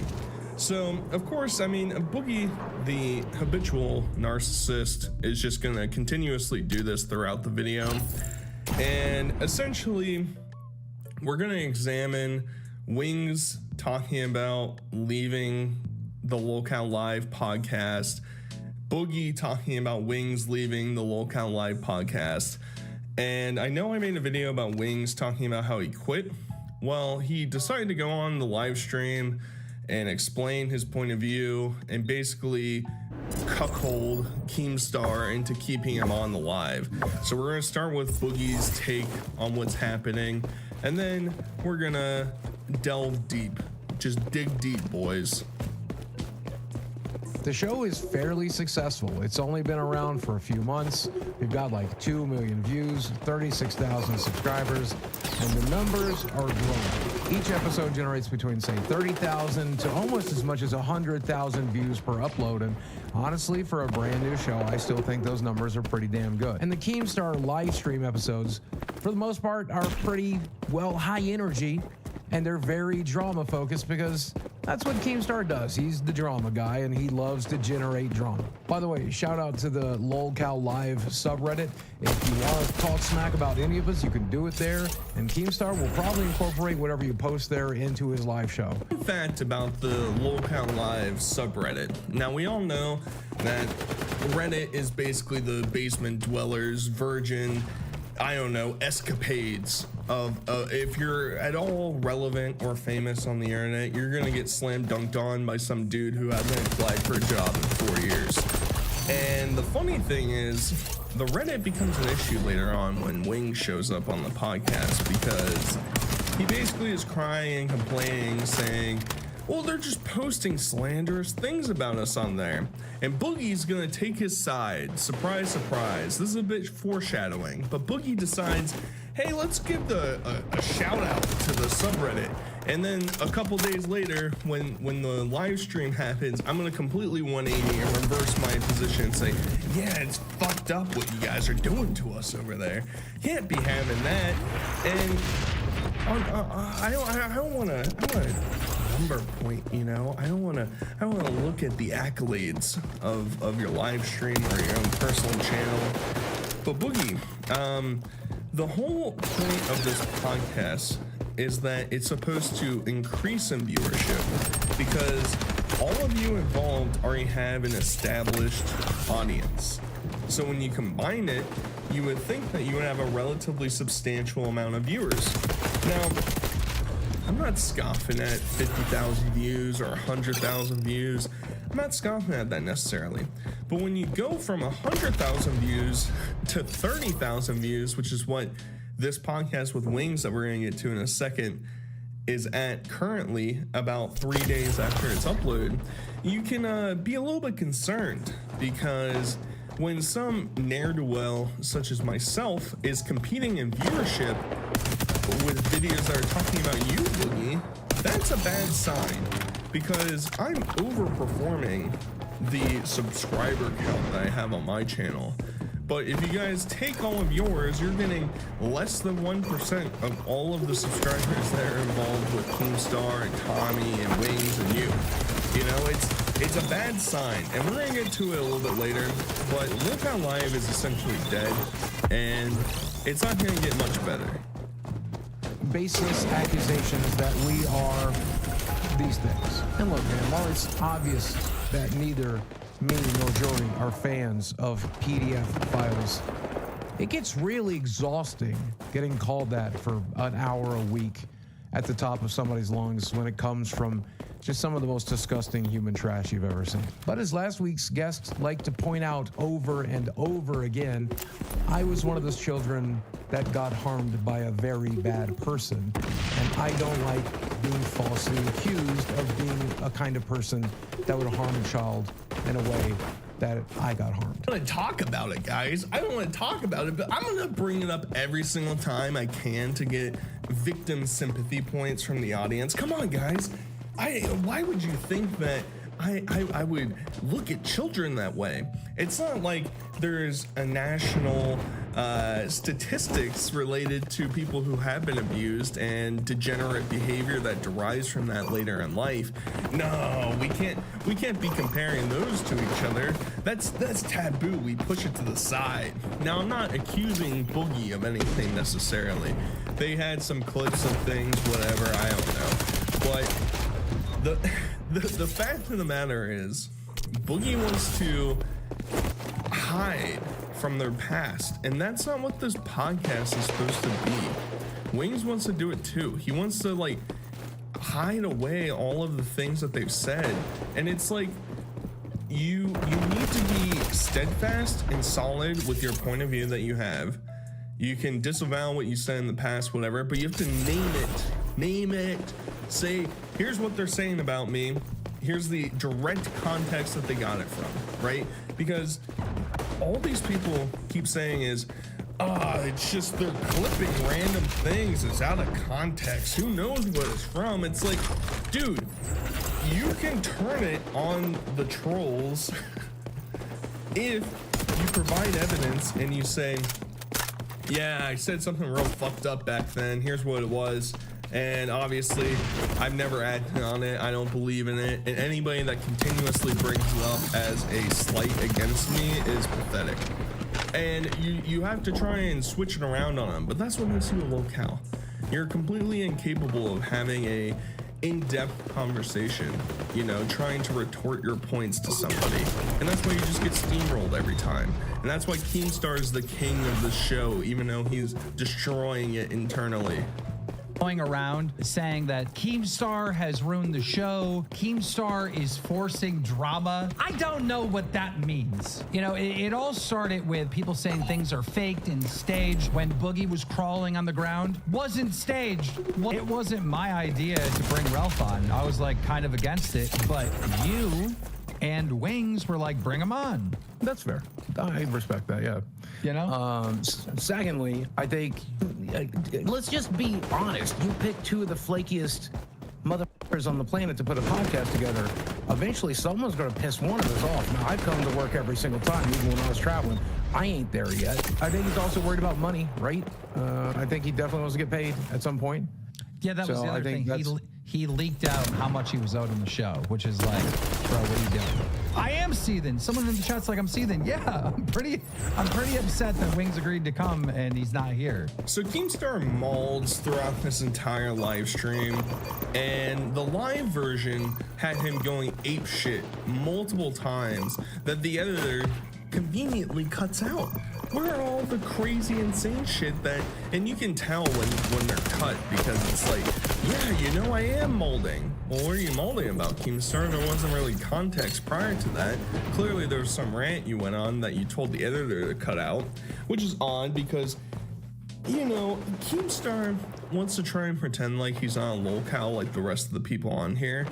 And I think that's a detriment to the show. The fact that you're not willing to own up to the fact of your infamy that exists on the internet makes the show so much worse. If you were just the business guy behind the scenes, it's fine, it's whatever, you're not a feature of the show. But because you come on basically every single episode and are crying, complaining about shit, yet you don't want to be called, I'm not a locale, guys, I'm not a locale. Well, Boogie just pointed out a perfect point. You took some of the dumbest, least committed people on the entire internet and thought, yeah, this is gonna work out, guys. I'm gonna make this work. Meanwhile, you basically are playing passenger of the entire show. We'll see with the editor later, but you're not streamlining this correctly, right? And I'm not saying you need a troll in order to be in charge. I'm not saying I have to be involved. I'm not saying any of that shit. But you have to figure out why people are showing up to the show. If Boogie and Wings are gonna cry and complain because people are coming on the show and making fun of them, then replace them. They're not the right people for the show, right? And it's sort of a lose-lose, because how are you gonna find somebody that is pathetic and weird and is also going to be able to sit there and take the beating, because these two are thin-skinned losers and they're not going to be able to take anything when somebody criticizes things that they said. Instead, they're going to cry and leave the show and demand things from you, and you're going to give in because, once again, you're just a locale like them. Your call has been forwarded. Oh my god. Oh my god. You might have you blocked at this point. He just said, I'm not coming on tonight. That ship is sailed. Maybe next week. Bro, I responded by saying, how can we fix this if you don't come on today? We will be spiteful and won't want to resolve it anymore, which I know I'm gonna be, man. Here's what Keemstar doesn't understand. I do think that there's a relatively endless list of people that they could bring on to garner a locale audience, right? And if you want to work from a perspective of power, because the whole idea of Keemstar running the show is well, he has influence. He has a audience that follows him. He has money. He works with businesses. He does this. He does that. All right. Well, if you're the most important person on the show, lay down the law.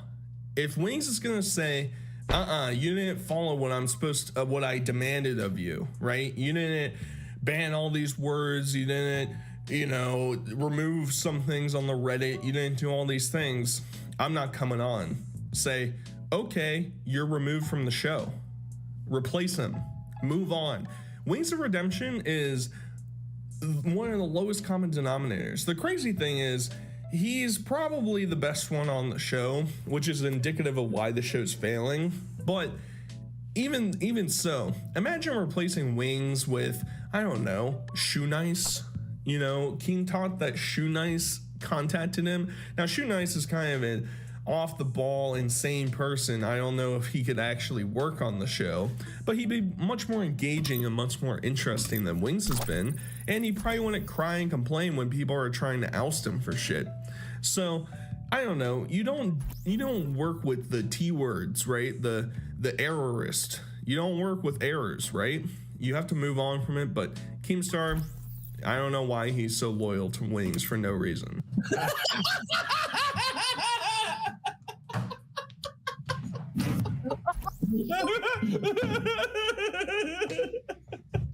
People here, and the guy doesn't come. Then I think I get him to come, and I think he's coming in, and he's not even home. Does the shit forced to you? Is it forced? Is it forced? You try, any one of you motherfuckers saying forced drama, try to do my job. Try to make this show a reality. Try to deal with these assholes and see if there isn't drama every single day.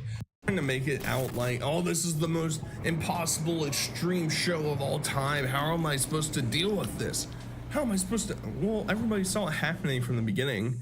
People that actually followed Wings and actually followed Boogie sat there and were like, yeah, promising a lump sum of pay and money to these fucking people who have never succeeded in the past 10 years and have no commitment and no drive and no power and no hunger, that's probably a bad idea. And then Keemstar is gonna get mad at us. He's gonna yell at us for saying, see what I have to deal with? You fucking dug the hole you're in, buddy. You have no one to be mad at except for yourself, right? And trying to wrangle him and trying to pull him in, and Keemstar keeps complaining that everybody thinks it's fake drama because the shit that you guys talk about is fake drama. That girlfriend shit with Boogie is fake, right? When you brought Morning After Kill on the live stream, there was that shit had already sailed. That was already in the past. You're bringing him on to rekindle drama for no fucking reason. Right? That's the majority of what goes on this show. Oh my god, Belle Delphine, so sexy. Oh, crazy. That's manufactured drama to get clicks because Pokimane was popular at the time, right? So I don't understand. None of what's happening on the show is real. Do you listen to Boogie talk? Do you listen to him talk? All of the stories that Boogie talks about are manufactured bullshit. Right? Everybody sees right through it. He's not a good liar. He's not a good manipulator. Anybody that has an IQ higher than Keemstar's, which is probably like, I don't know, 83, something like that, can decipher that the other guy who has a 62 IQ is not actually spewing the truth. So it's aggravating, right? You came up with this idea, now lay in your grave, buddy. Ellie, what's going on? Why is he not coming on? I was supposed to tell you that there is no happy medium. That's it. That's what I was supposed to tell you. Kelly, come on. He's got to come on to talk about it.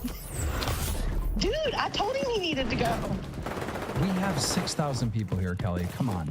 Kelly, can you convince him? Dude, like, I don't think you understand there is no happy medium because, dude, his trolls, I don't like talking about that because it gives them too much clout. Okay. But, like, they're insane. So, like, the troll comments that are completely false need to be gone. I'm here. Just Like, Tell him to jump on Discord and we'll talk it out. sorry, I was taking my orders Okay. for negotiations here.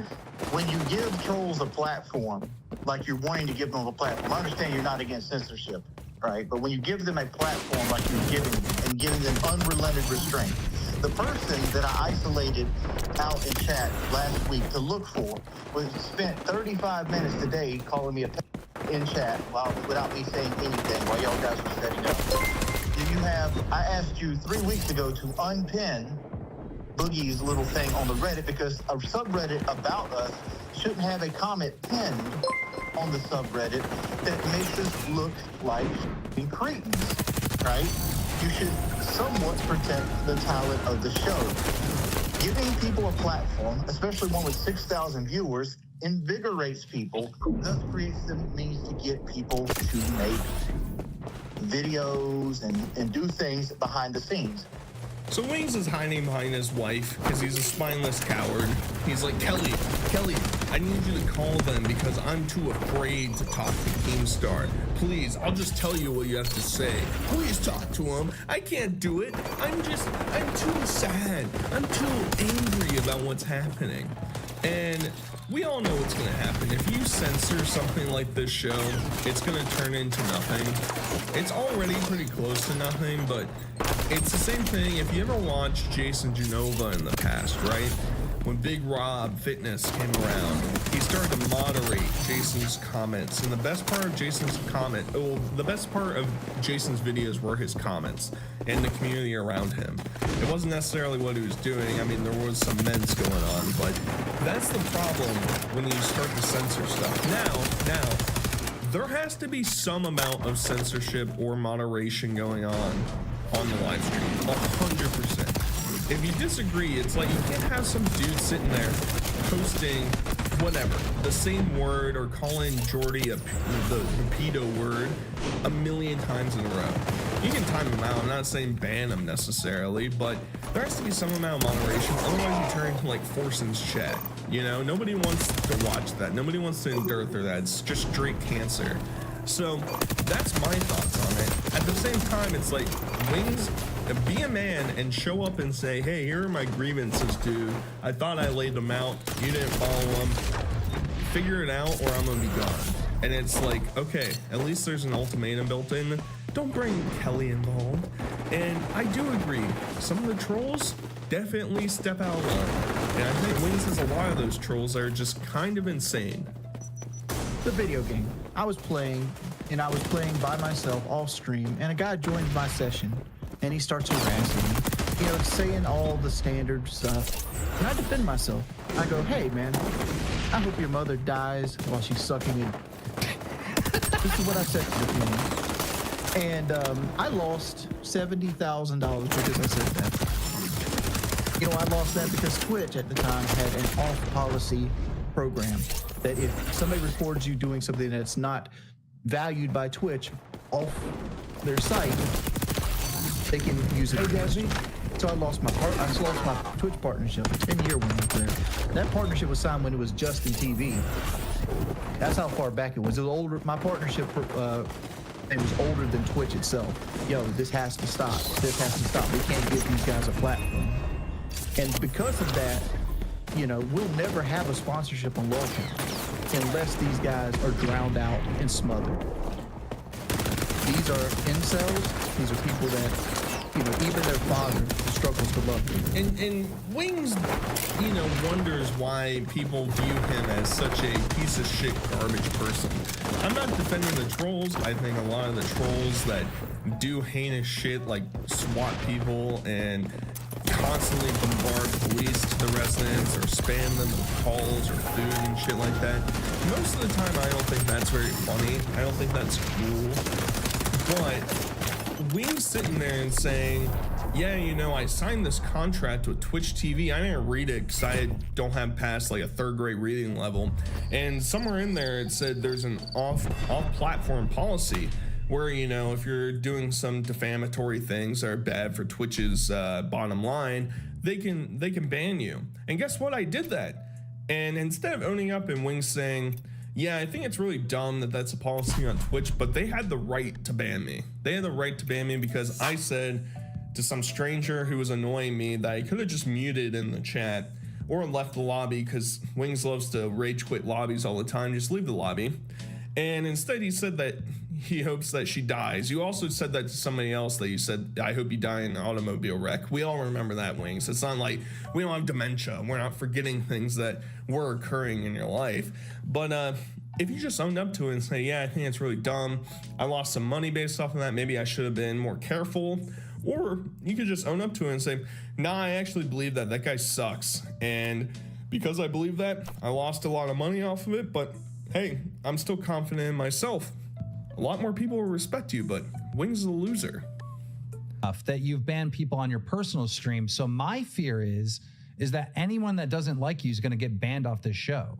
That's my fear. That's why I didn't bring up like me moderating it, and that's why I was like, hey, here's what I want, fix it. So I stated to you specifically, like, when the subreddit and the chat is policed, I'll come on. And you took that as me agreeing to come on. That was a you ban. We'll implement one of your moderators. Implement 2 of my moderators and let me pick the words to be banned. The problem with Keemstar, he gives into this, by the way. He says, okay, we'll figure that out. We'll work it out. No. When Wings starts demanding things, you can demand things. You can say, hey, I want these things to be banned. I don't like these words. I don't like what's happening. But the fact that you're going to bring in Wings as mods, 1's not good enough. We need 2. And I need to pick all the words that they ban. Have you listened? There are minutes long compilations of Wings saying what words are banned in his chat. New York Times, look here, look, listen, all this shit. It's like, you're gonna destroy the channel. Why do you think Wings gets 200 viewers on his shit? Because he's irrelevant, and because he doesn't allow for people to go in there and freely say, hey, you're a big fat loser, you big fat loser. And Wings says, we can't have that. If you do that to his channel, it's dead. End of story. And you're just cooperating with him. So Keemstar, when this ultimately fails and you cry and complain and you say, the cows ruined it. No, you did, because you gave in to him. Replace him, find somebody else to do it. I don't know how any of this is going to result in people stopping the swatting and ATF stuff. It's not. It wouldn't be lolcows if this worked. Yeah, that's not going to. No, like, here's the thing. Before I started Lolcow Live, my troll channels were almost dead, and I had basically smothered them out. I gave them no content. I didn't mention them. I gave them nothing to click or get excited about, and they got bored.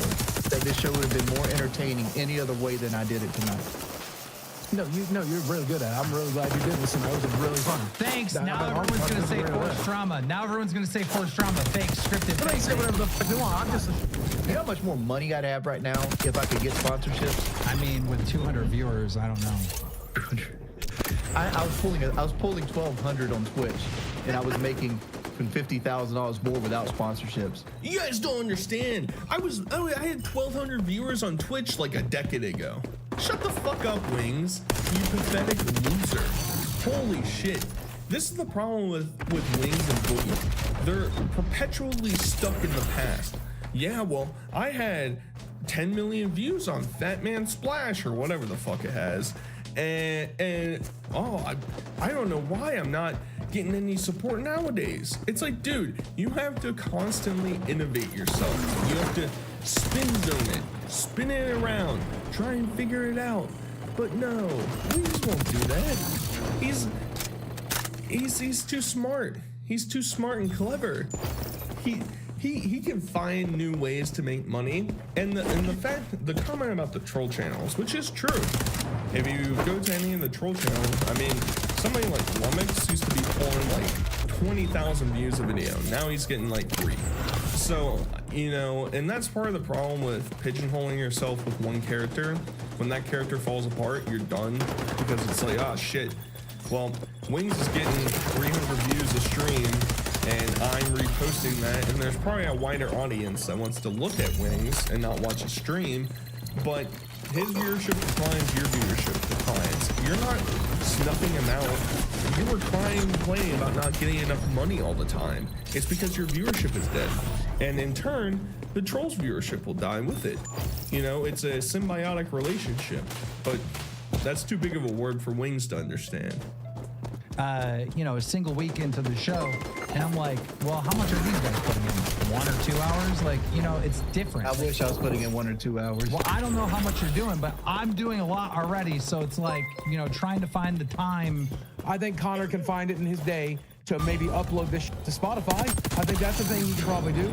Putting it on Spotify. Connor's supposed to be doing shorts. I had no idea it wasn't being done. For a month? I keep forgetting to tell you, honestly. Like every time I call you, I forgot to tell you. Connor hasn't been doing his job for an entire fucking month. Nobody noticed? It was 2 full weeks with no content. I'm gonna look at the channel right now. You tell me you wouldn't upload anything until January 20th because I disagree. And he said he forgot about The fact that Wings thinks that he's putting in monumental amount of time into this fucking shit.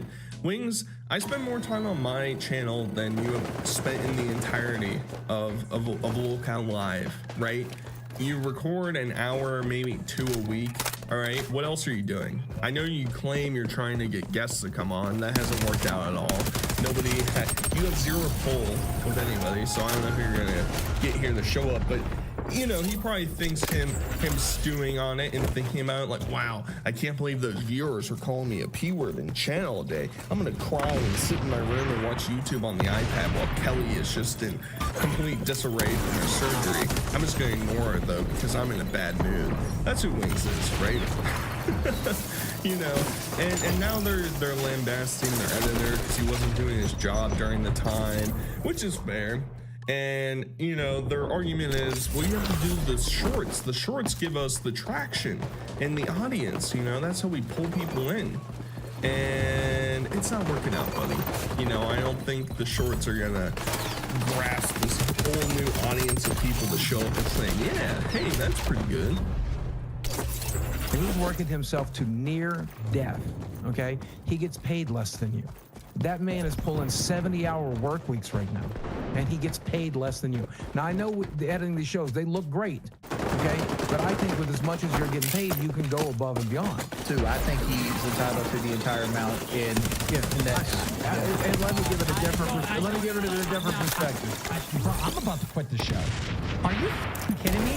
I cannot babysit the editor on top of you 3 and everyone else. And the audience. Hey, by the way, this is enforced drama. I can't babysit everyone all day long. I don't have time for I'm this. owning up to what happened. I'm just saying. That's the reason why. You actually taking accountability and saying, I'm getting paid $2,000 a month and I will give up $500 of that $2,000. That's owning up. Words mean nothing. Action means everything. And the action was nothing. What are you talking about? You pay me a flat rate. You pay me a flat rate. If I do 3 podcasts a week, I make the same. If I do 1 podcast a week, I make the same. You agree to this flat rate.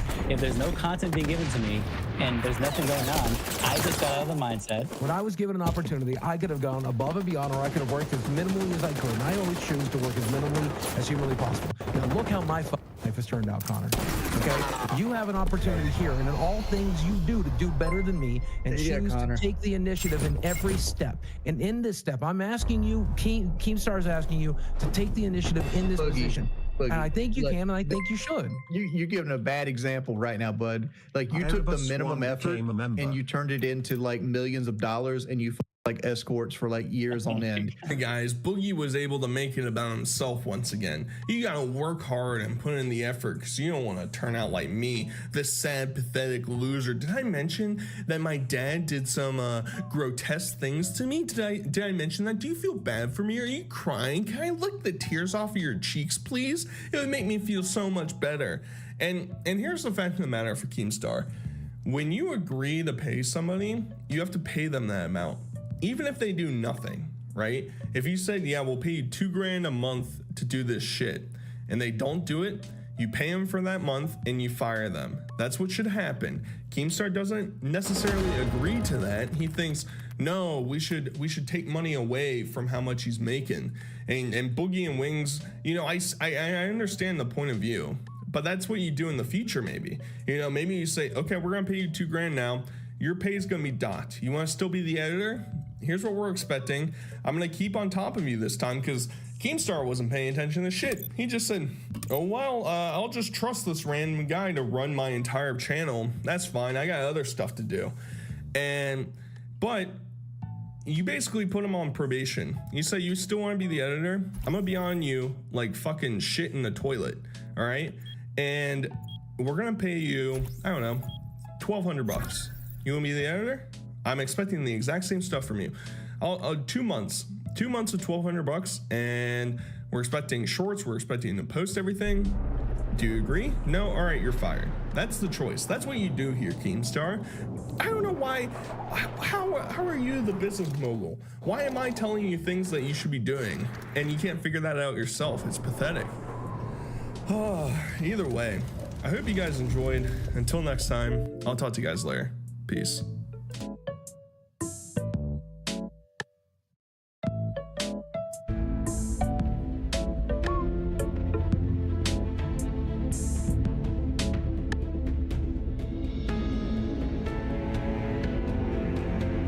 So like we're 3 months in, and like everything is pointing to like another live stream where it's just Beetle, Wings, and Boogie. And I feel like we should be past that now, right? If all the content we have is being dogpiled on every week, I don't want to be a part of that. Did it, boys. The Lolcow Live podcast is destroyed. The burning ashes are in front of Wings' face, and he couldn't be happier because he just can't take the criticism, everybody. He just can't do it no more. He can't take this shit no more. And it's pretty bizarre because Wings just can't come to terms with what he is in the internet / YouTube / social media ecosystem. He's a lolcow. He'll never break free of that. Some of the comments that he said in the past will follow him forever, and his response to them is always horrible, right?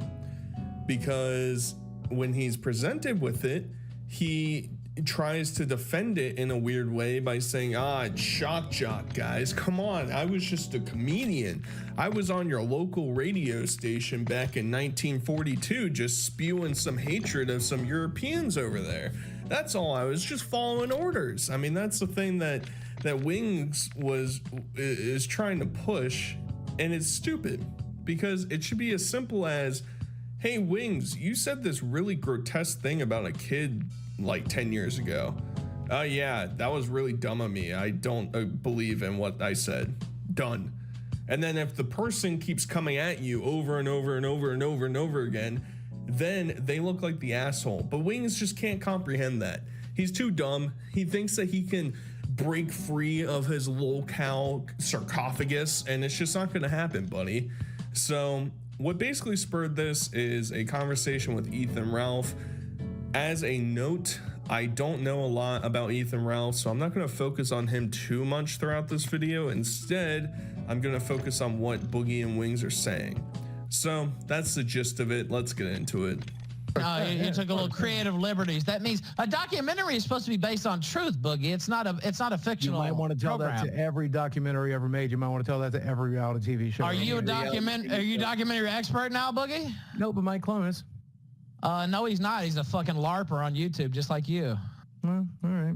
Now you have to take that up with Mike, bro. Well, I mean, you both are liars. You admitted to faking the film. Nobody said, like I said, everything in there's a seed. Your girlfriend was sending scantily clad pics to some fat fucking Vegas. Ain't nothing worse than she showed. I can't help the fact that she is fucking gorgeous. You also can't help the fact that you're 30 years older than her and she looks like a little kid, bro. I mean, you and Boogie are never, or you and Wings are never escaping the allegations. I hate to break it to you. That's just the fact of the reality. And it's cute because I do think it's odd how much clout and respect Mike Clem has gotten, even though one of the two were either lying about the truth of what text and what numbers were put in the documentary, or two, they worked together to come up with that thing, and then when Boogie started getting backlash, he said, it's made up. We just made all that up. And it's like, well, are we supposed to respect Mike for that? I mean, I'm gonna take Mike's side over Boogie's because I feel like Boogie is a habitual liar. But I haven't seen Mike come out and like try and defend any of these accusations that are coming post documentary. So it looks really bad on both of them. And at the same time, I was even carrying water for Mike when the DSP documentary was getting talked about, because I was like, oh yeah, you know, he's gonna make Phil look good before the documentary comes out, that way he doesn't get kicked out. And obviously Phil is a spurg and got rid of it because he's a fucking man-child. But it's not looking great in my opinion about Mike. I like getting the extra content anyway, but for Boogie to pretend like, yes, you know, all documentaries, they're just sort of skewed pieces of information. You know, you just take a topic and it's like, whatever, I'll just say what I want. There are those out there, but the law of the land for a documentary should be almost as close to factual as possible, getting all the details as best as you possibly can. Now it's hard, especially for like historical events and whatever, because the victors decide everything and you got conflicting reports on stuff, what's true, what's not, whatever. Boogie, you're still alive, so your documentary should be ironclad. It should be, yep, this is what happened, this is the numbers, these are the prescriptions I take, etc. Nah, we just fuck around with it. All right, buddy. I support Adrian Blair. I support Amanda Shut Moore. up! I don't care who you support. Support whatever fucking slut you want to support. When this show started, Ralph, you started going after these guys. Why? Like, why did you start going after them? Well, because I don't like them. They're not entertaining. I know, but he's upset. Is there anything else? Also, Tommy C sucks. I will say you made the right choice getting rid of Tommy C, because he really did suck. So I will give you credit on that, Keem. And then you said, well, Ralph, you got to change the content of your show, and you can't say this, and you can't say that, and you can't do this and that. Well, dude, that's not me, man. You can't say the N-word, and you can't say the F-word, and you immediately I don't say the N-word that often. I do say the F-word pretty often.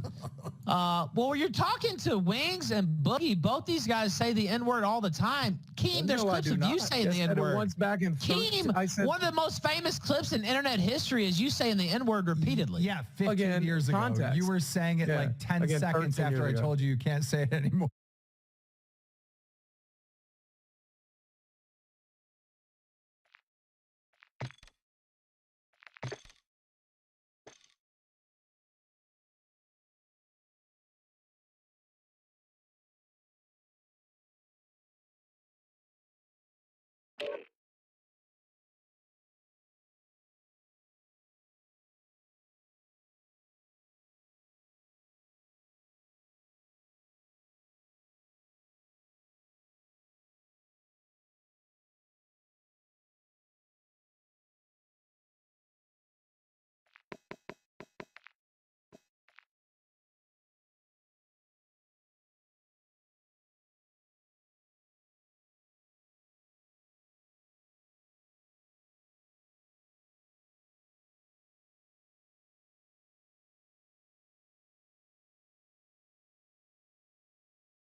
Changing back.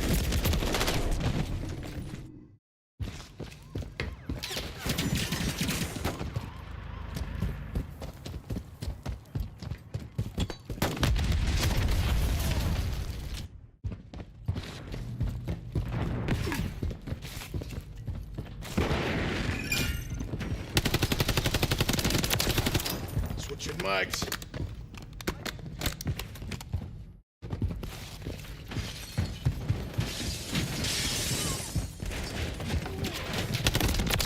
Attack me! I'm reloading.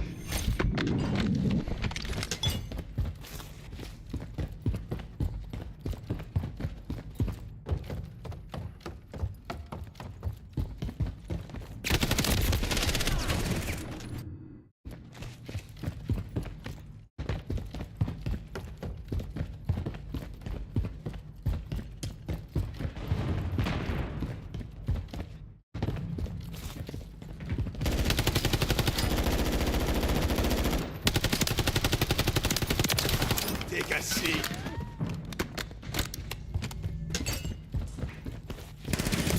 Lost the lead.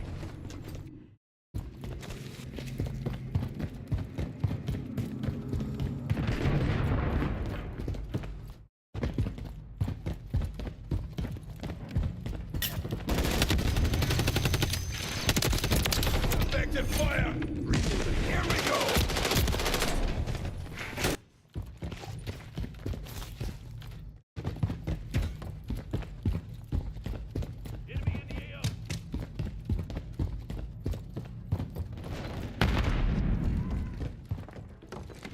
Planting Claymore!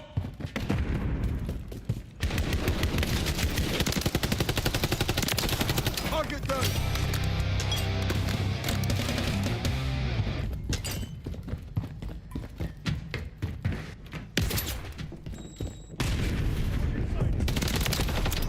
Should be you now. I'm reloading! Hostile UAV in the area.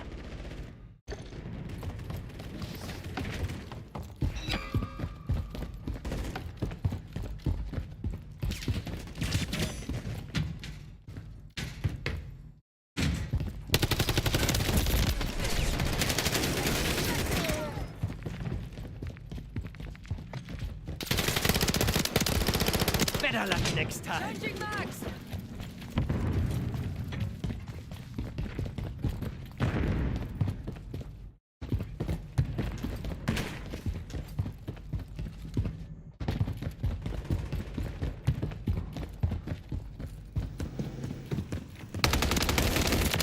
Took a rifle.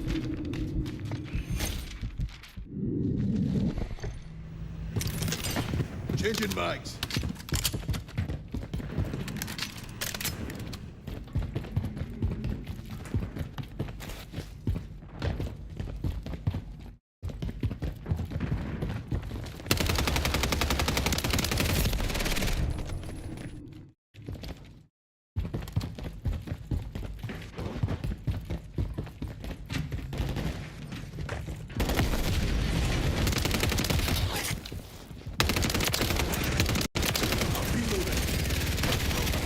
Semtex incoming!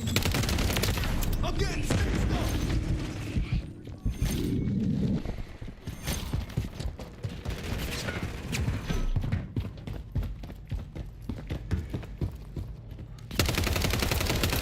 Switching mics. We've secured the lead. You're halfway to mission complete. Finish it.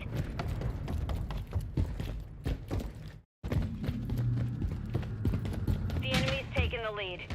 Friendly UAV online. The enemy holds the lead. Clock's ticking.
Lost one.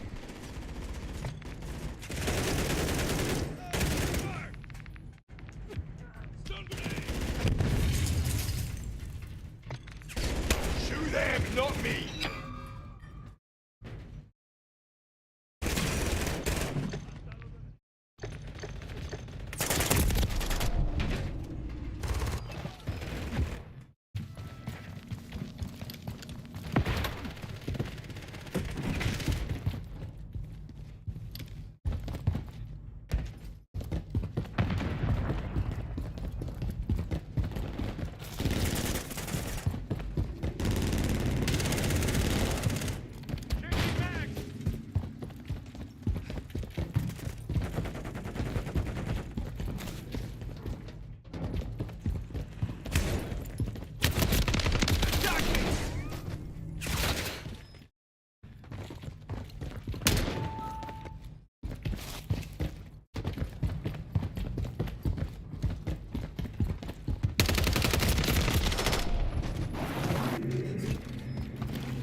UAV active. Changing mics.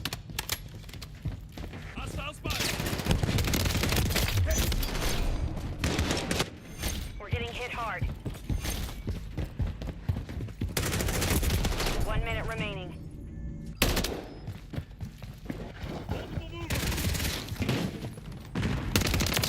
Changing mics.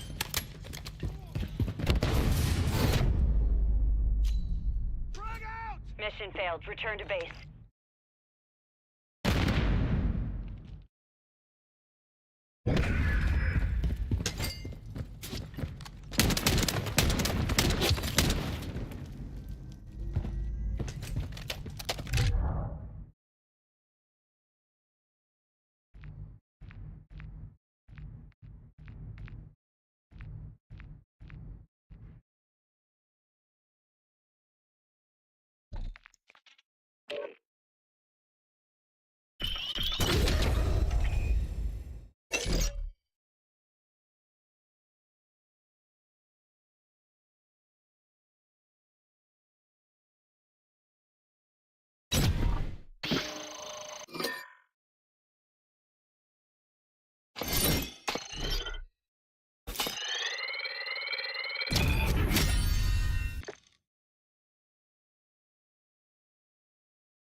Number 2 lost comms. We may be compromised. All shadows get switched on. We may have company. Copy that.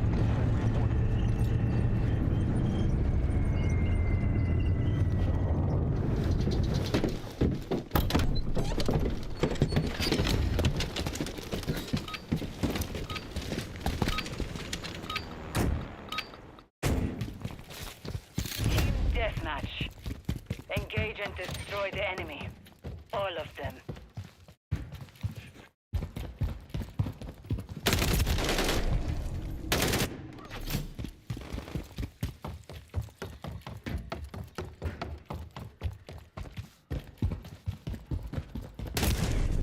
Hit!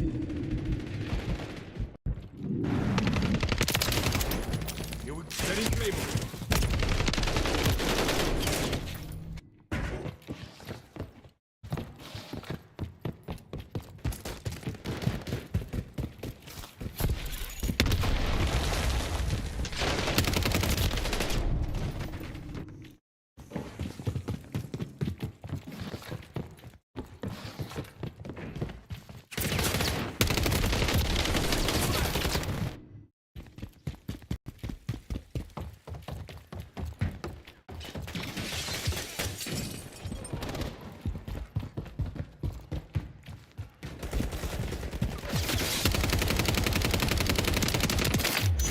Hostile eliminated.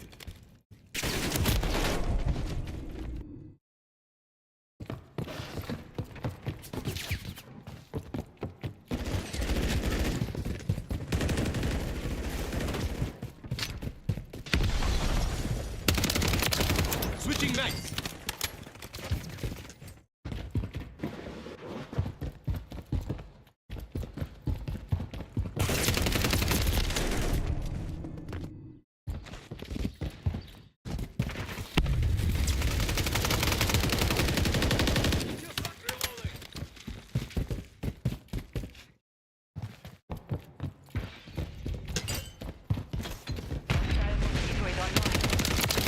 Changing map.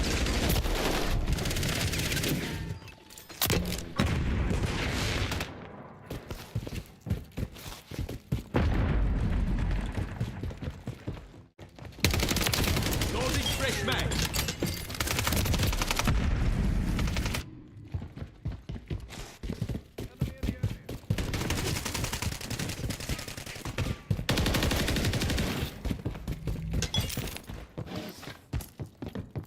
Hostile airstrike near your location.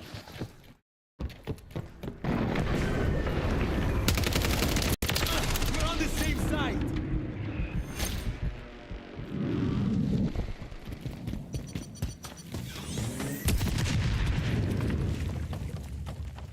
Hostile UAV in the area.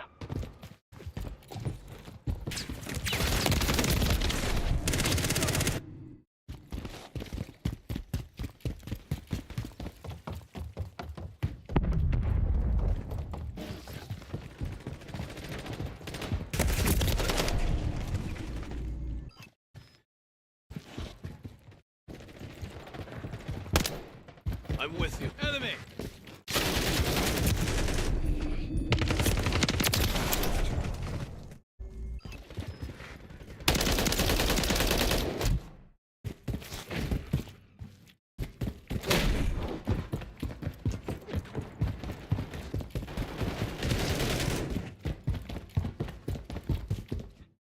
Enemy UAV active.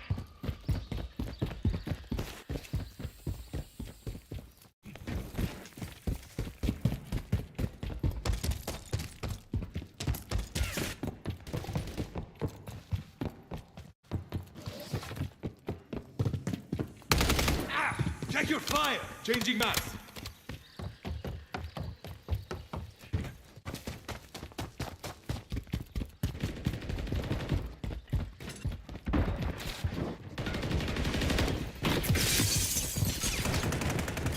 The enemy is gaining ground. Push them back.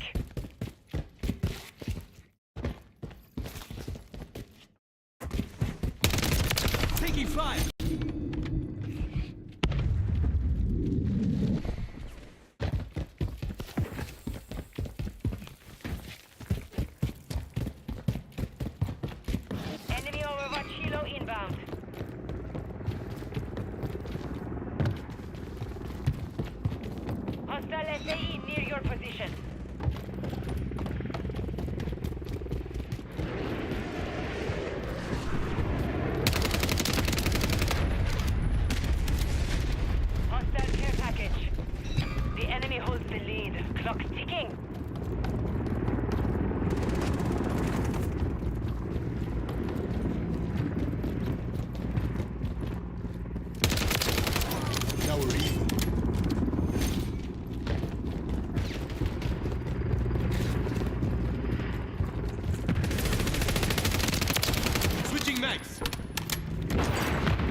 my location. Copy.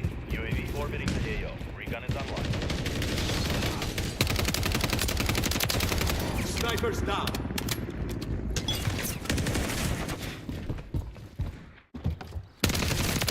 Taking fire.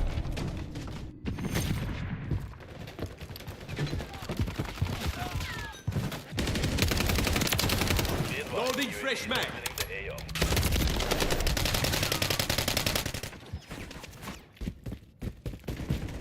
Setting Claymore.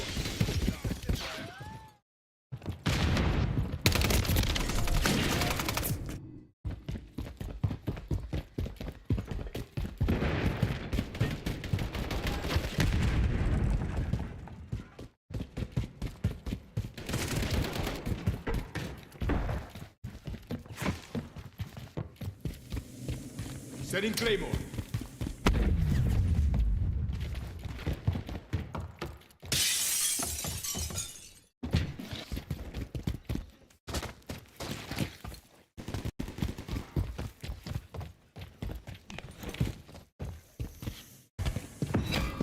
Hostiles deploy the mosquito. Switching mags.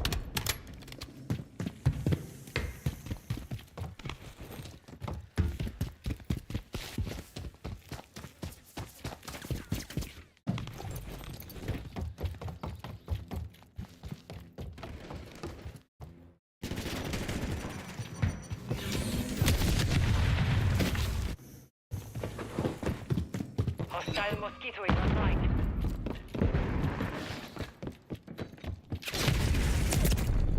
Hit! Changing maps.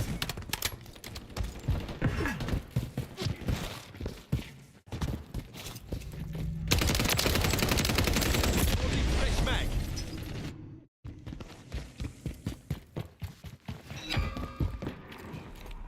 Hostiles launched a cruise missile.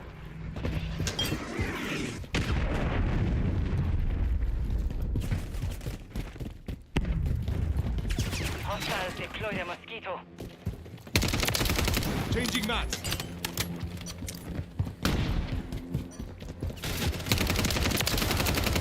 Drop them.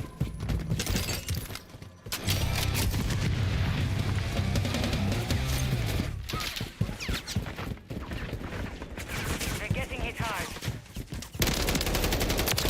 Ready to deploy.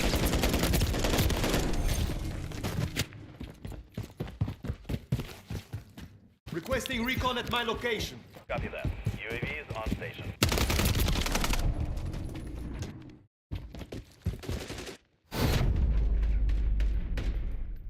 Mission failed.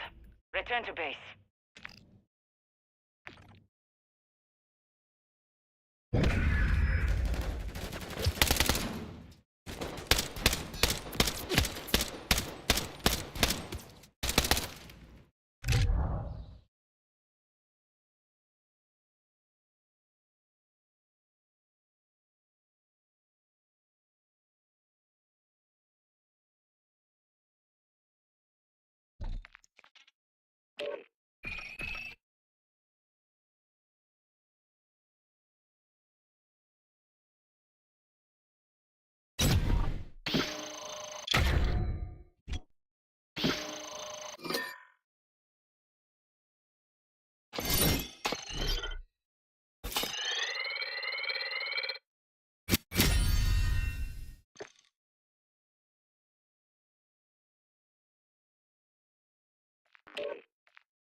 Keep hold of the objectives. We're taking Bravo. We control Bravo. We've taken the lead. Charlie secure. Pulling up the rear.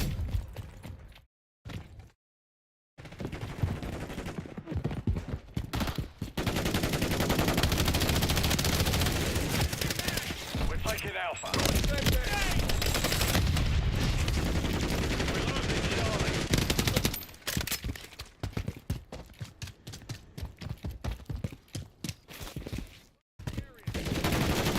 Enemy securing Charlie. Alpha. Control 2 objectives. The enemy took Charlie. We're taking Alpha.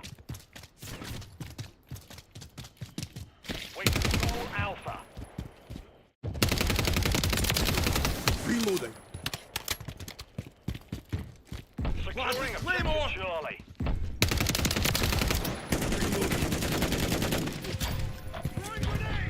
Enemy securing Bravo. We hold all objectives. Let's keep it this way.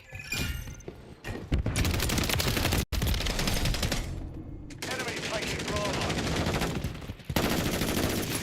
Oh, check up, but don't shoot me, you dumb. We're losing Alpha. Setting Claymore. We're I'm losing fed inmates. Oh, check your bloody fire. Switching max.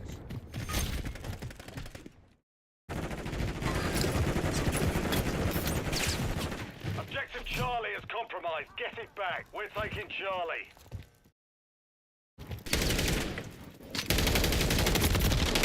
Enemy securing Bravo.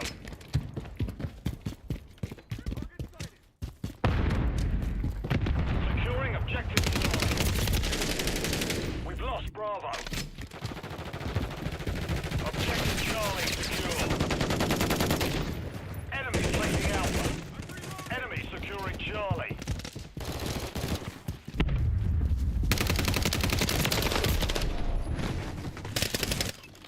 We're losing Charlie. Securing objective Bravo. The enemy took Charlie. Moving up the rear. I'm getting stitched up. Heck, that was close.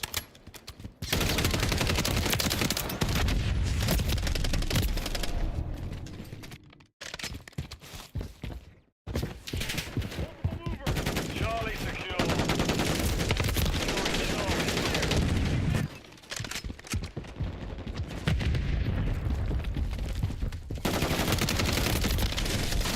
We're losing Charlie.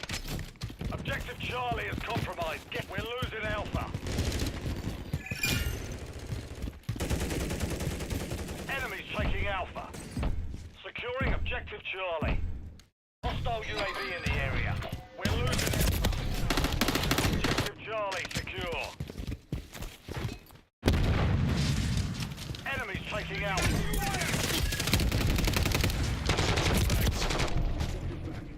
Enemy securing Charlie.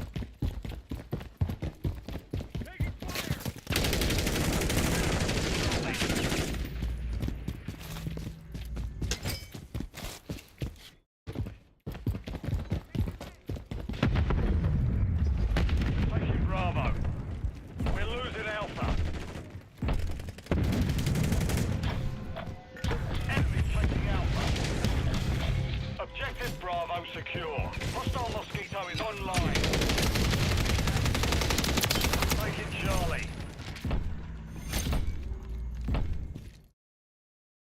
Securing objective Charlie. All objectives secure. Keep it up, lads. You're halfway to mission complete. Finish it.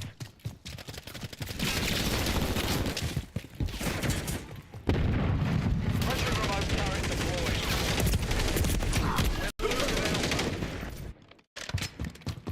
Friendly UAV online. We've lost Alpha.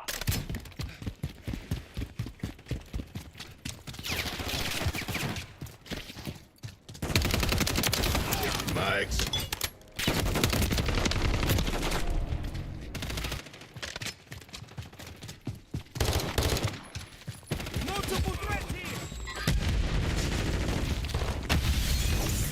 losing Charlie. On your 6. Securing objective Alpha. Taking Alpha. We've secured 2 objectives. Friendly UAV on station. Securing objective Alpha. Switching mics. You them, not me. Hostile UAV in the area. Friendly care package on the way. Enemy securing Charlie.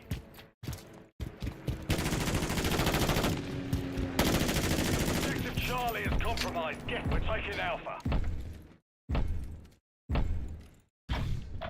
Enemy's taking Bravo. Alpha secure.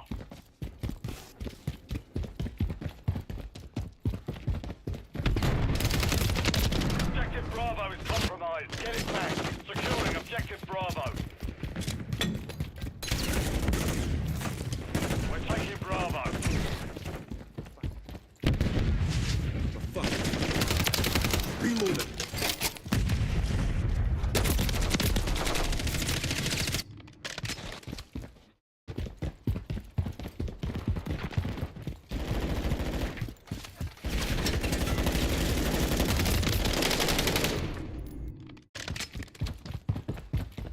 The enemy has captured 2 objectives. Get them securing objective Bravo. Enemy UAV active. Changing.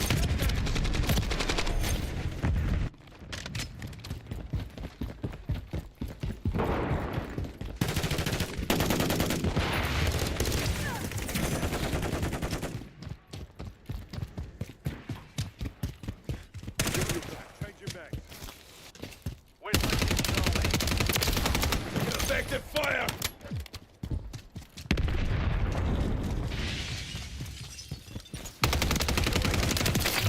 Reloading.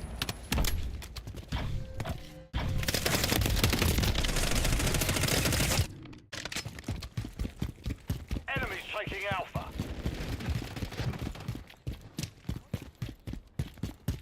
Enemy currently holds all objectives. We're taking Charlie. Charlie secure. We're taking Bravo. We're losing Charlie. Changing mics. We control Bravo.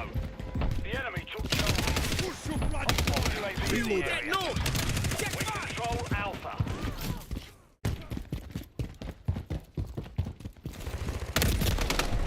Enemy securing Bravo. Enemy UAV active.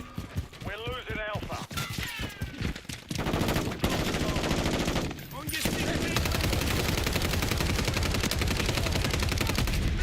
Look alive. I have broken. Watch that fire. Thanks. Drop him. Enemy securing Charlie. Enemies taking Alpha. Securing objective Bravo. We're losing Alpha. Our counter UAV is active. Objective Alpha is compromised. Get it back. We're losing Charlie. We're taking Bravo. Claymore! Enemy securing Charlie. Securing objective. Securing objective Alpha. We're taking Bravo. Objective Bravo secure.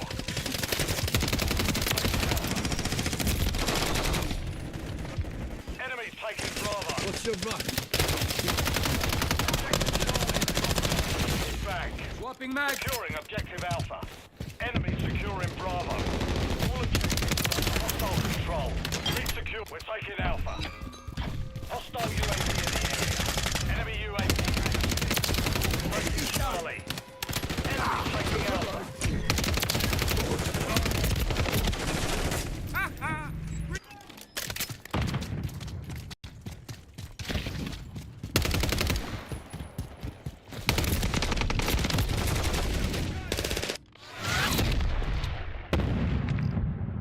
Mission's complete. Good work.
Team deathmatch. All hostiles on site need to be eliminated.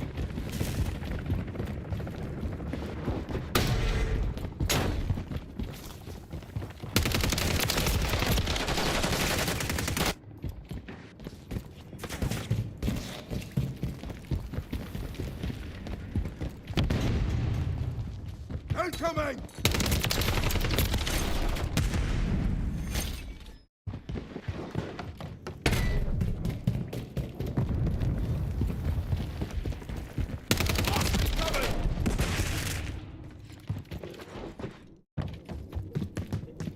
We've lost the lead.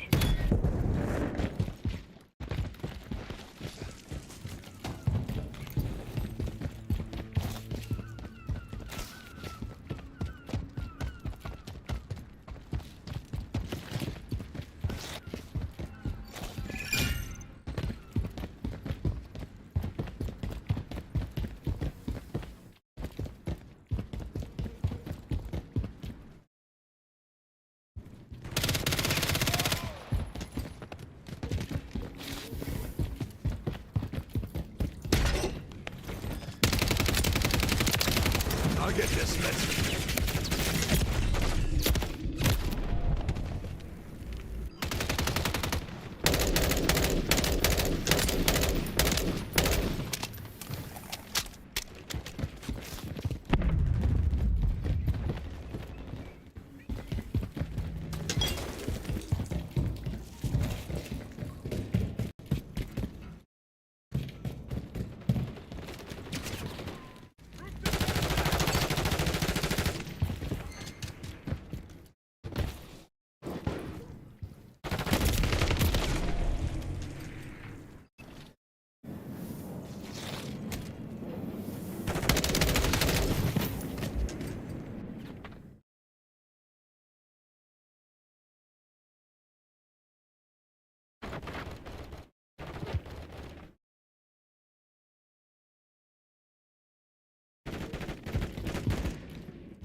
Hostile bomb drone is active.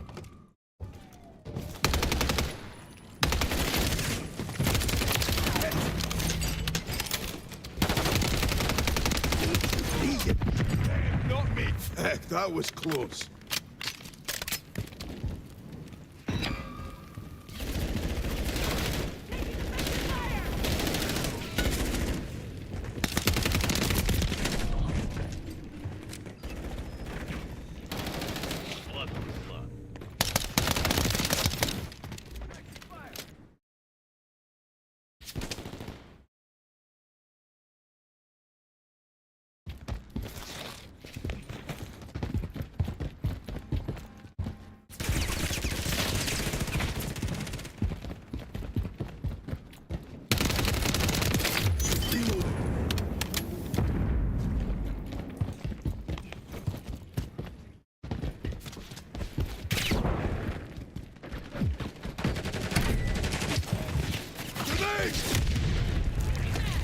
Hostile mosquito is online.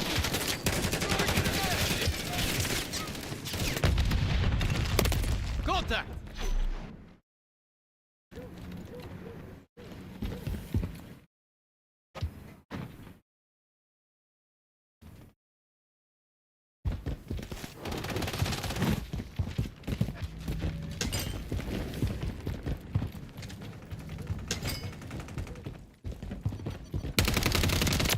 Switching leg. Here we go! Transfer my mate. That was a wee close one.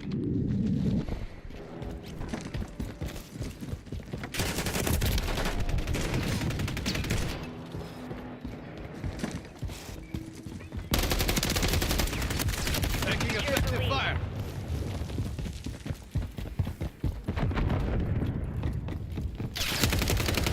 Effective fire.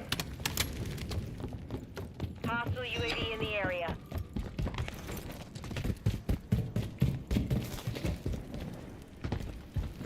Hostiles deployed a mosquito.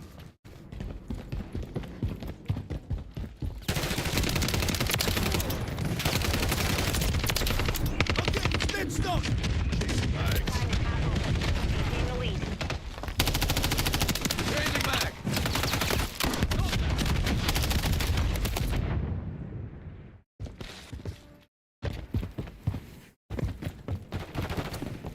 Moving this way.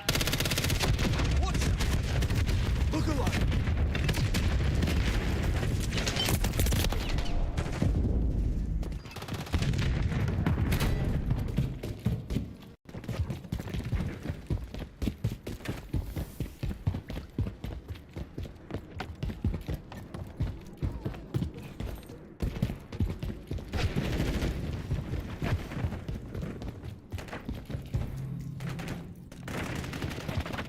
The mission is half complete. Stay sharp.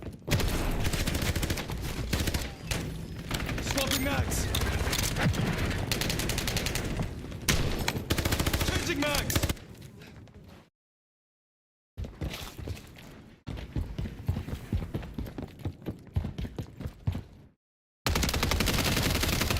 I'm reloading.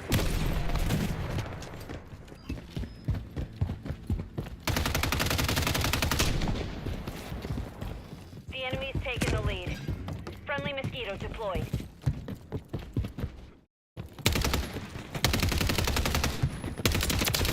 Take a seat.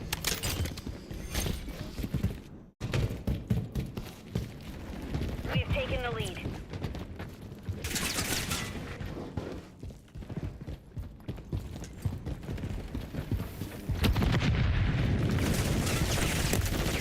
Attack me! Hiya, boy. Switching legs.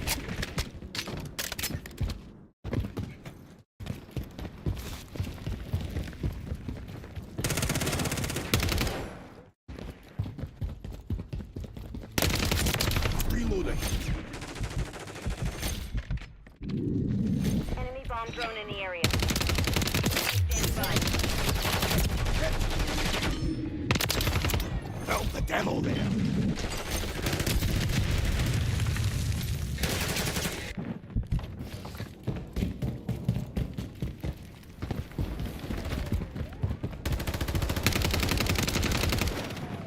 Changing mags.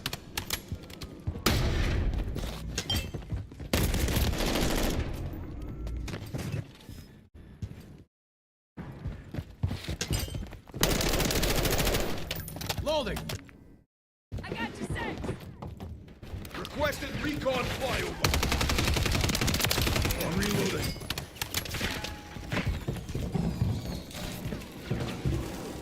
Friendly UAV down. Taking effective fire.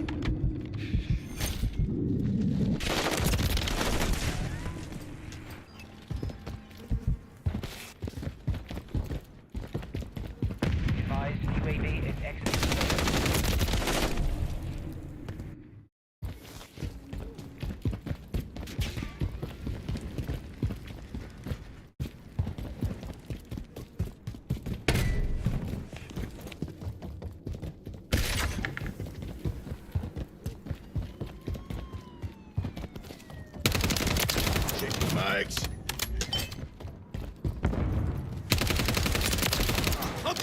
Next up!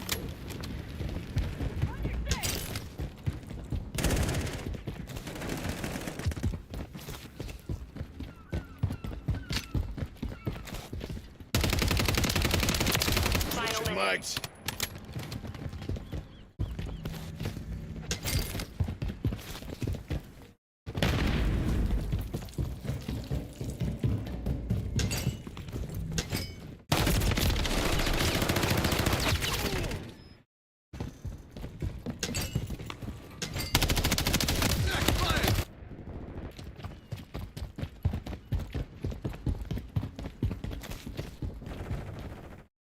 30 seconds remain.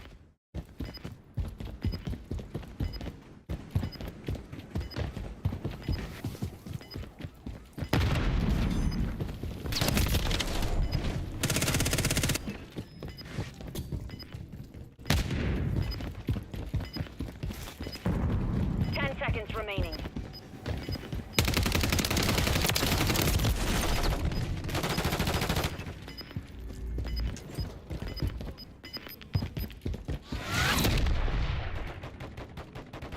The mission is complete. Good work.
secure.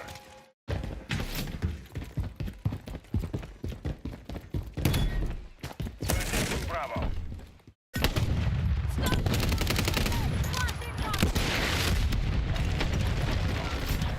We control Bravo. We're taking the lead. Enemies securing Bravo.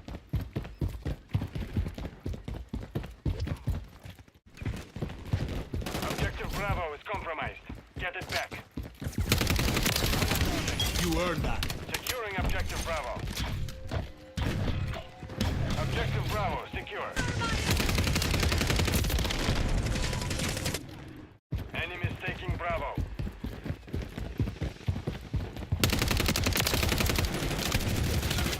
Objective Bravo is compromised. Enemy KIA. Vito's We're up. taking Bravo. Loading fresh mag.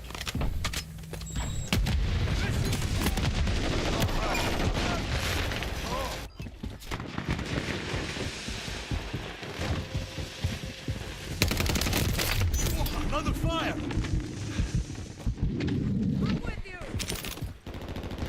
Enemies securing Charlie. Taking Alpha. Enemies securing Bravo. Friendly cruise missile deployed. We'll hold all objectives. Bravo is compromised. Get it back. We're losing Charlie. Securing objective Bravo. Now we're The even. enemy took Charlie.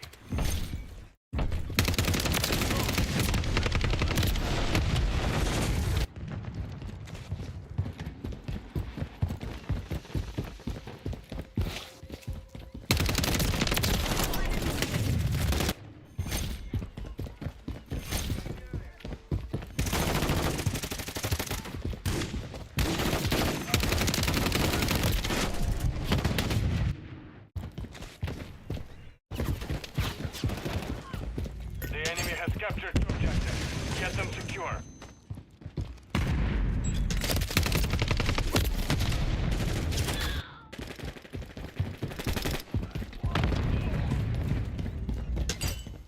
Hostile Mosquito is online. Taking fire. Switching mags. We're taking Charlie. Loading fresh mag. We're taking Bravo. Objective Charlie secure. Hostile eliminate. We have taken the lead. Securing objective Bravo. Hostile airstrike near your location. All objectives are under. Objective Alpha is compromised. Get it back.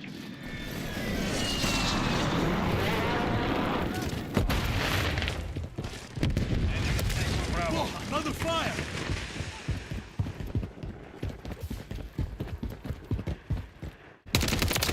Switching mags. Enemies securing Bravo.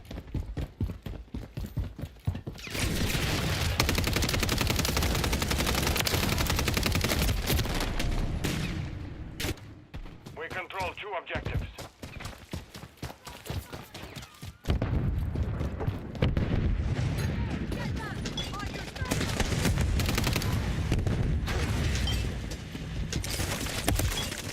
Hit. Securing objective Alpha.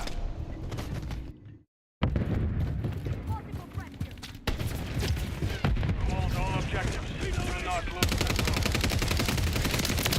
Taking fire. We're losing Alpha. Changing mags. Enemies taking Bravo. Securing Charlie. Objective Bravo is compromised. Get it back. Objective Charlie is compromised. Get it back. Enemy UAV active.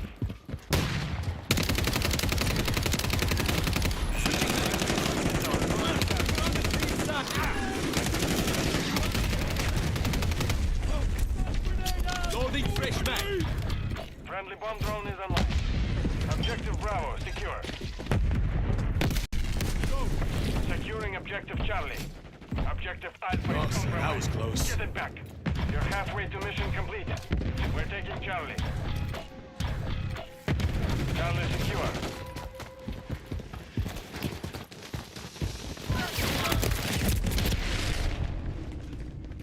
Enemies securing Bravo. Hostile UAV in the area.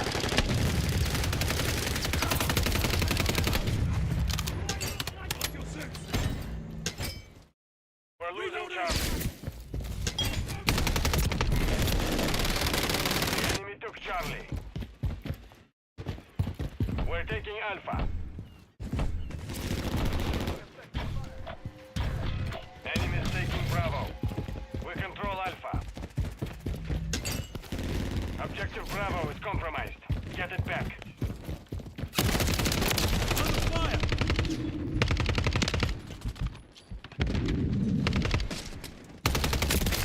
Enemy KIA.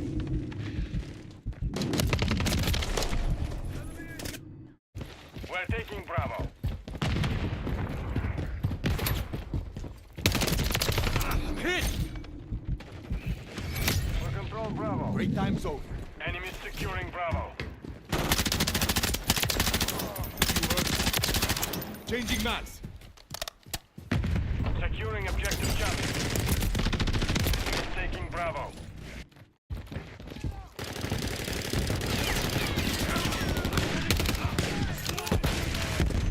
Objective Bravo is compromised. Get it back.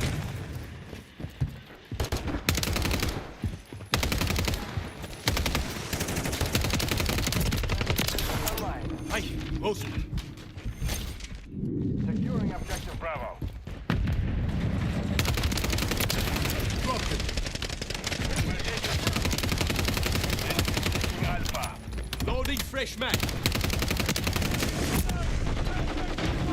Objective Bravo secure.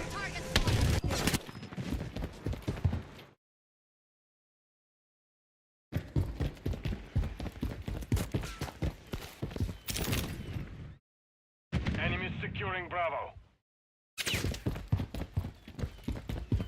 Objective Bravo is Vito's out. compromised. We're taking Charlie.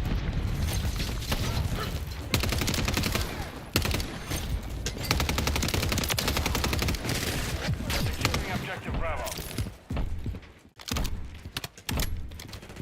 Friendly drone. We're losing Alpha. Reloading. Objective Alpha is compromised. Switching Securing max. objective Charlie.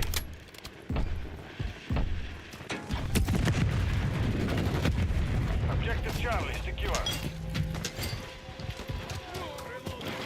Securing objective Alpha. Enemy securing Charlie.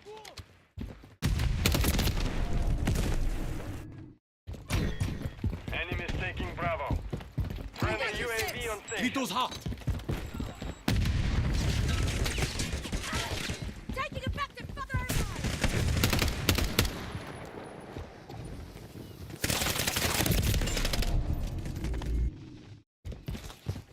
We've secured two objectives. Enemy Fire. Changing map. hostile support.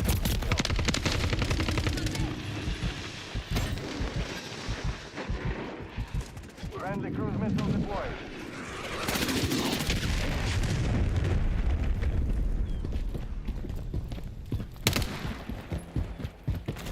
We're losing Charlie. Enemies taking Bravo.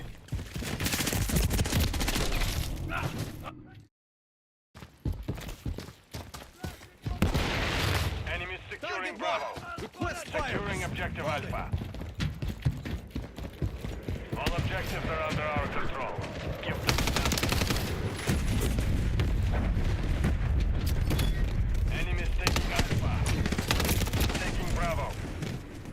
The enemy's in disarray. Press it. Objective Alpha is compromised. Get it back. On your six! Throw a stun grenade! Changing mag.